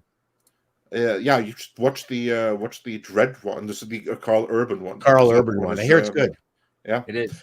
the Stallone one. Apart from his outfit, I thought it was pretty apart good. from apart from the outfit, the Stallone one looks more like the comic, but the Urban one feels like the comic. I thought the Stallone one was just dandy for its time. It wasn't bad, but it was a Stallone vehicle more so than a Dread movie. True. Stallone has a very difficult time not being Stallone. What's going on there, Paul? And the Chato? script for that movie was even tailored for him. They actually had 2 scripts ready to go because they were working on getting either Stallone or Schwarzenegger. And then they had 2 scripts tailored to the 2 of them to cater to their too many words words as an here. actor. What are you doing? All I want to do is say, yo. Pretty much.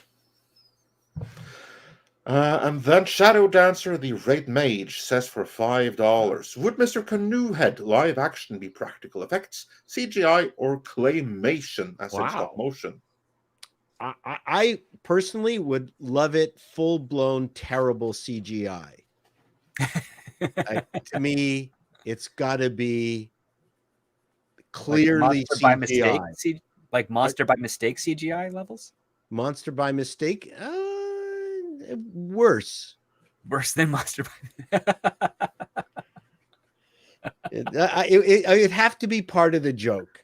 Yeah, claymation would make it way too good, way too Aardman. Need Although CGI clipping in your CGI. Yeah. It's almost got to be what was that Kung Fury. It's got to be Kung Fury level CGI. Or if you have Guillermo del Toro direct, I could absolutely see claymation being. Sure, I could do that too. Yeah, I could see. And then Granwasu42 says for €10, Amazon has no clue about quality of their shows and movies. The ones which they let produce by an external production company are good. Others they do are bad. Let's see how it will play out with Warhammer 40K. Yeah, I am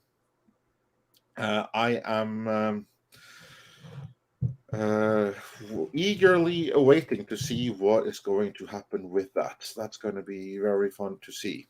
And then we have Sheriff Bullcrap saying for $2 Canadian for the panel, Buster Keaton or Chaplin? Keaton for me. Oh my that's a good God. Chato. Which of the two, if you had to choose? They're so different. It's an unfair comparison. I know people love making the comparison, but you watch the movie where he the Gold Rush. They're just different. They did different things. I couldn't pick between the two of them. Both geniuses. I don't think Chaplin is given enough credit because he's kind of sappy and maudlin, but oh my God, some of the parts there in his movies are like unbelievable. Yeah, they are indeed. And then anyone else have any preferences? No, I'm not old enough to know who these people are. I knew them personally. I grew up watching them, and yeah, I never saw any overlap. So, Andre, look who's here. Compare. Look, script. What I miss? Just about everything. We're about to round out. I saw that. I'm still on phone if I even last for 5 seconds. Snow can suck a dick hole. So yeah, Snow and internet. I've been struggling a little bit with. We even knocked out our phone. Like I haven't had phone all day. Like this is the first chance I've really had to connect to anything. Period. Well, people have been mentioning this has been the best Midnight Edge ever. I'm not surprised. So yeah, but yeah, well, we're glad that you made it here for the last few super chats that we are going to power through here. We dodged a massive snowfall. It was supposed to be huge yesterday, and then the temperature hit 3 degrees centigrade, which is above zero, and the snow it didn't come. It was rain. It was like we just missed a massive snowfall. So keep going. Yeah. That was exciting. It was indeed. And then we have Pinochet Helicopter Tours, says for $5, also pointed out on Comics Division show last night. These budgets were made years ago with deflated dollars. Now with inflations, studios losing twice as much. That is indeed accurate, which is why we're seeing a lot of panicking right now. They gambled on the wrong horse with this whole streaming thing. And now the horse is coming, or the chicken is coming home to roost. And then Ash Lockhart says for $5, Clue Gun has given us the talk about 10 years worth of work. That tells me they have a source material they really want to write. Yeah, Gunn absolutely has a plan. Absolutely has a plan. So it'll be interesting to see what that plan is. And then Johnny Slaction says for $1.99, Andre, great job on the Patty Jenkins series. Oh, thank you. Yeah, well, that's like fun traditional Midnight's Edge videos. Then Marksman of 117B says for $4.99, Games Workshop has tried to make Warhammer woke many times, but failed because of how dark it inherently is. Attempts just create bad, ignorable stories. Well, now I'm worried for what Amazon is going to do with Amazon pushing for wokeness. Good luck to Henry Cavill on that, is all I say. And then Rambam 3000 says for £5, you need to talk to the Archcast. He runs one of the biggest Warhammer channels on YouTube, both fantasy and 40k. Yeah, we'll look into it. We'll have to find someone who's really, really good at this stuff and can add something that we don't, because we're clueless, as you obviously know when it comes to Warhammer. JMD Reed says for $5, scientists warn that in 5 years, Disney will run out of nostalgic IP to remake. That scientist is wrong, because then they can start remaking the remakes. See it in the cycle never ends. Yeah. Yep. And then towards the end, 6 says Andre will be on Pop Culture Minefields 5,000 sub celebration after the stream. And so will a certain Mexican guy. Yeah, exactly. And if his net allows, so will Tom. But with that, we are fully caught up. So, so with that, I just want to say thank you to everyone who were here. Marksman of 117B says, Archcast is in your neighborhood, Andre, a fellow Nordic. Oh, okay, well, that's cool. I had no idea. So, we'll have to check that out. But yes, I just want to say thanks to everyone who were here for this panel. Thank you, Tom, for showing up once the phone connection was there. But don't worry, we were able to hold the fort. So thanks to Mike, the Mexican Iron Man, who helped me MC when the storm made it difficult for Tom to do that. So thank you so much for helping out. Thanks to Kamran, of course, for some really explosive revelations that even had Chato gobsmacked, which is always cool to see. Thank you, Chato, for showing up today. It was great to have you on, as always. Thank you, Script, for being here. And, of course, thanks to Culture Casino for also coming. Chato, Script, have any of you guys got anything cool coming in the next couple of weeks here? Well, December usually I slow down because there's not much of an audience for stuff anyway. They kind of disappear. But I've got a couple things. One, I'm working. I've got about 860 more subscribers left to hit 90,000 subscribers. It'd be great to do that before 2,000. So if you haven't subscribed, those of you out there who haven't subscribed, go subscribe to Call Me Chato so I can. What's wrong with you? Subscribe to this man, even if he hates me. That's right. I do. How many more do you need, Paul? I need what is it? 960 to make. I need 960 more people to make it to 90,000 subscribers, which would be cool. And then the other thing is, this has been a great test, this particular episode, because we're at the 3 hour and 15 minute mark, and usually my enlarged prostate, compromised bladder can't handle It's so I have now practiced to watch the James Cameron movie. I've now Did everybody trained. see the Barbie trailer though? That's what's Yes, going we on. did. We spoke about it. I watched the Barbie trailer and I watched haven't seen it 65. yet. 65 means 65 million years in the past. It's and it's produced by Sam Raimi. So we'll see. I was watching Silent Running in 4K, and I just started watching King Kong when my internet started working. Woohoo. So anyway, that's it for me. I'm just sort of taking it easy. I will be writing some more stuff as required and comes to my brain. And Script, how about you? Anything coming up? I might be doing something in a few weeks that'll be coming up to mitigate my YouTube stuff because it just things are just getting pretty busy-ish. So just keep following me on Twitter, and I'll make the announcement there when everything is all lined up. I hope I'm able to pull it off, and I hope you all will like it when I can reveal it. Yep. I'm excited. Me too. Yeah. I know. He said reveal it. And coming up soon is the Culture Pre-Flight, also Pop Culture Minefield 5K celebration. Andre, that's where you're going to be? Yes, I'll be there before long. All right. For a little while. Is it time, Tom, for some koalas in the rain? Should I hit the button? Hit the button. Please do.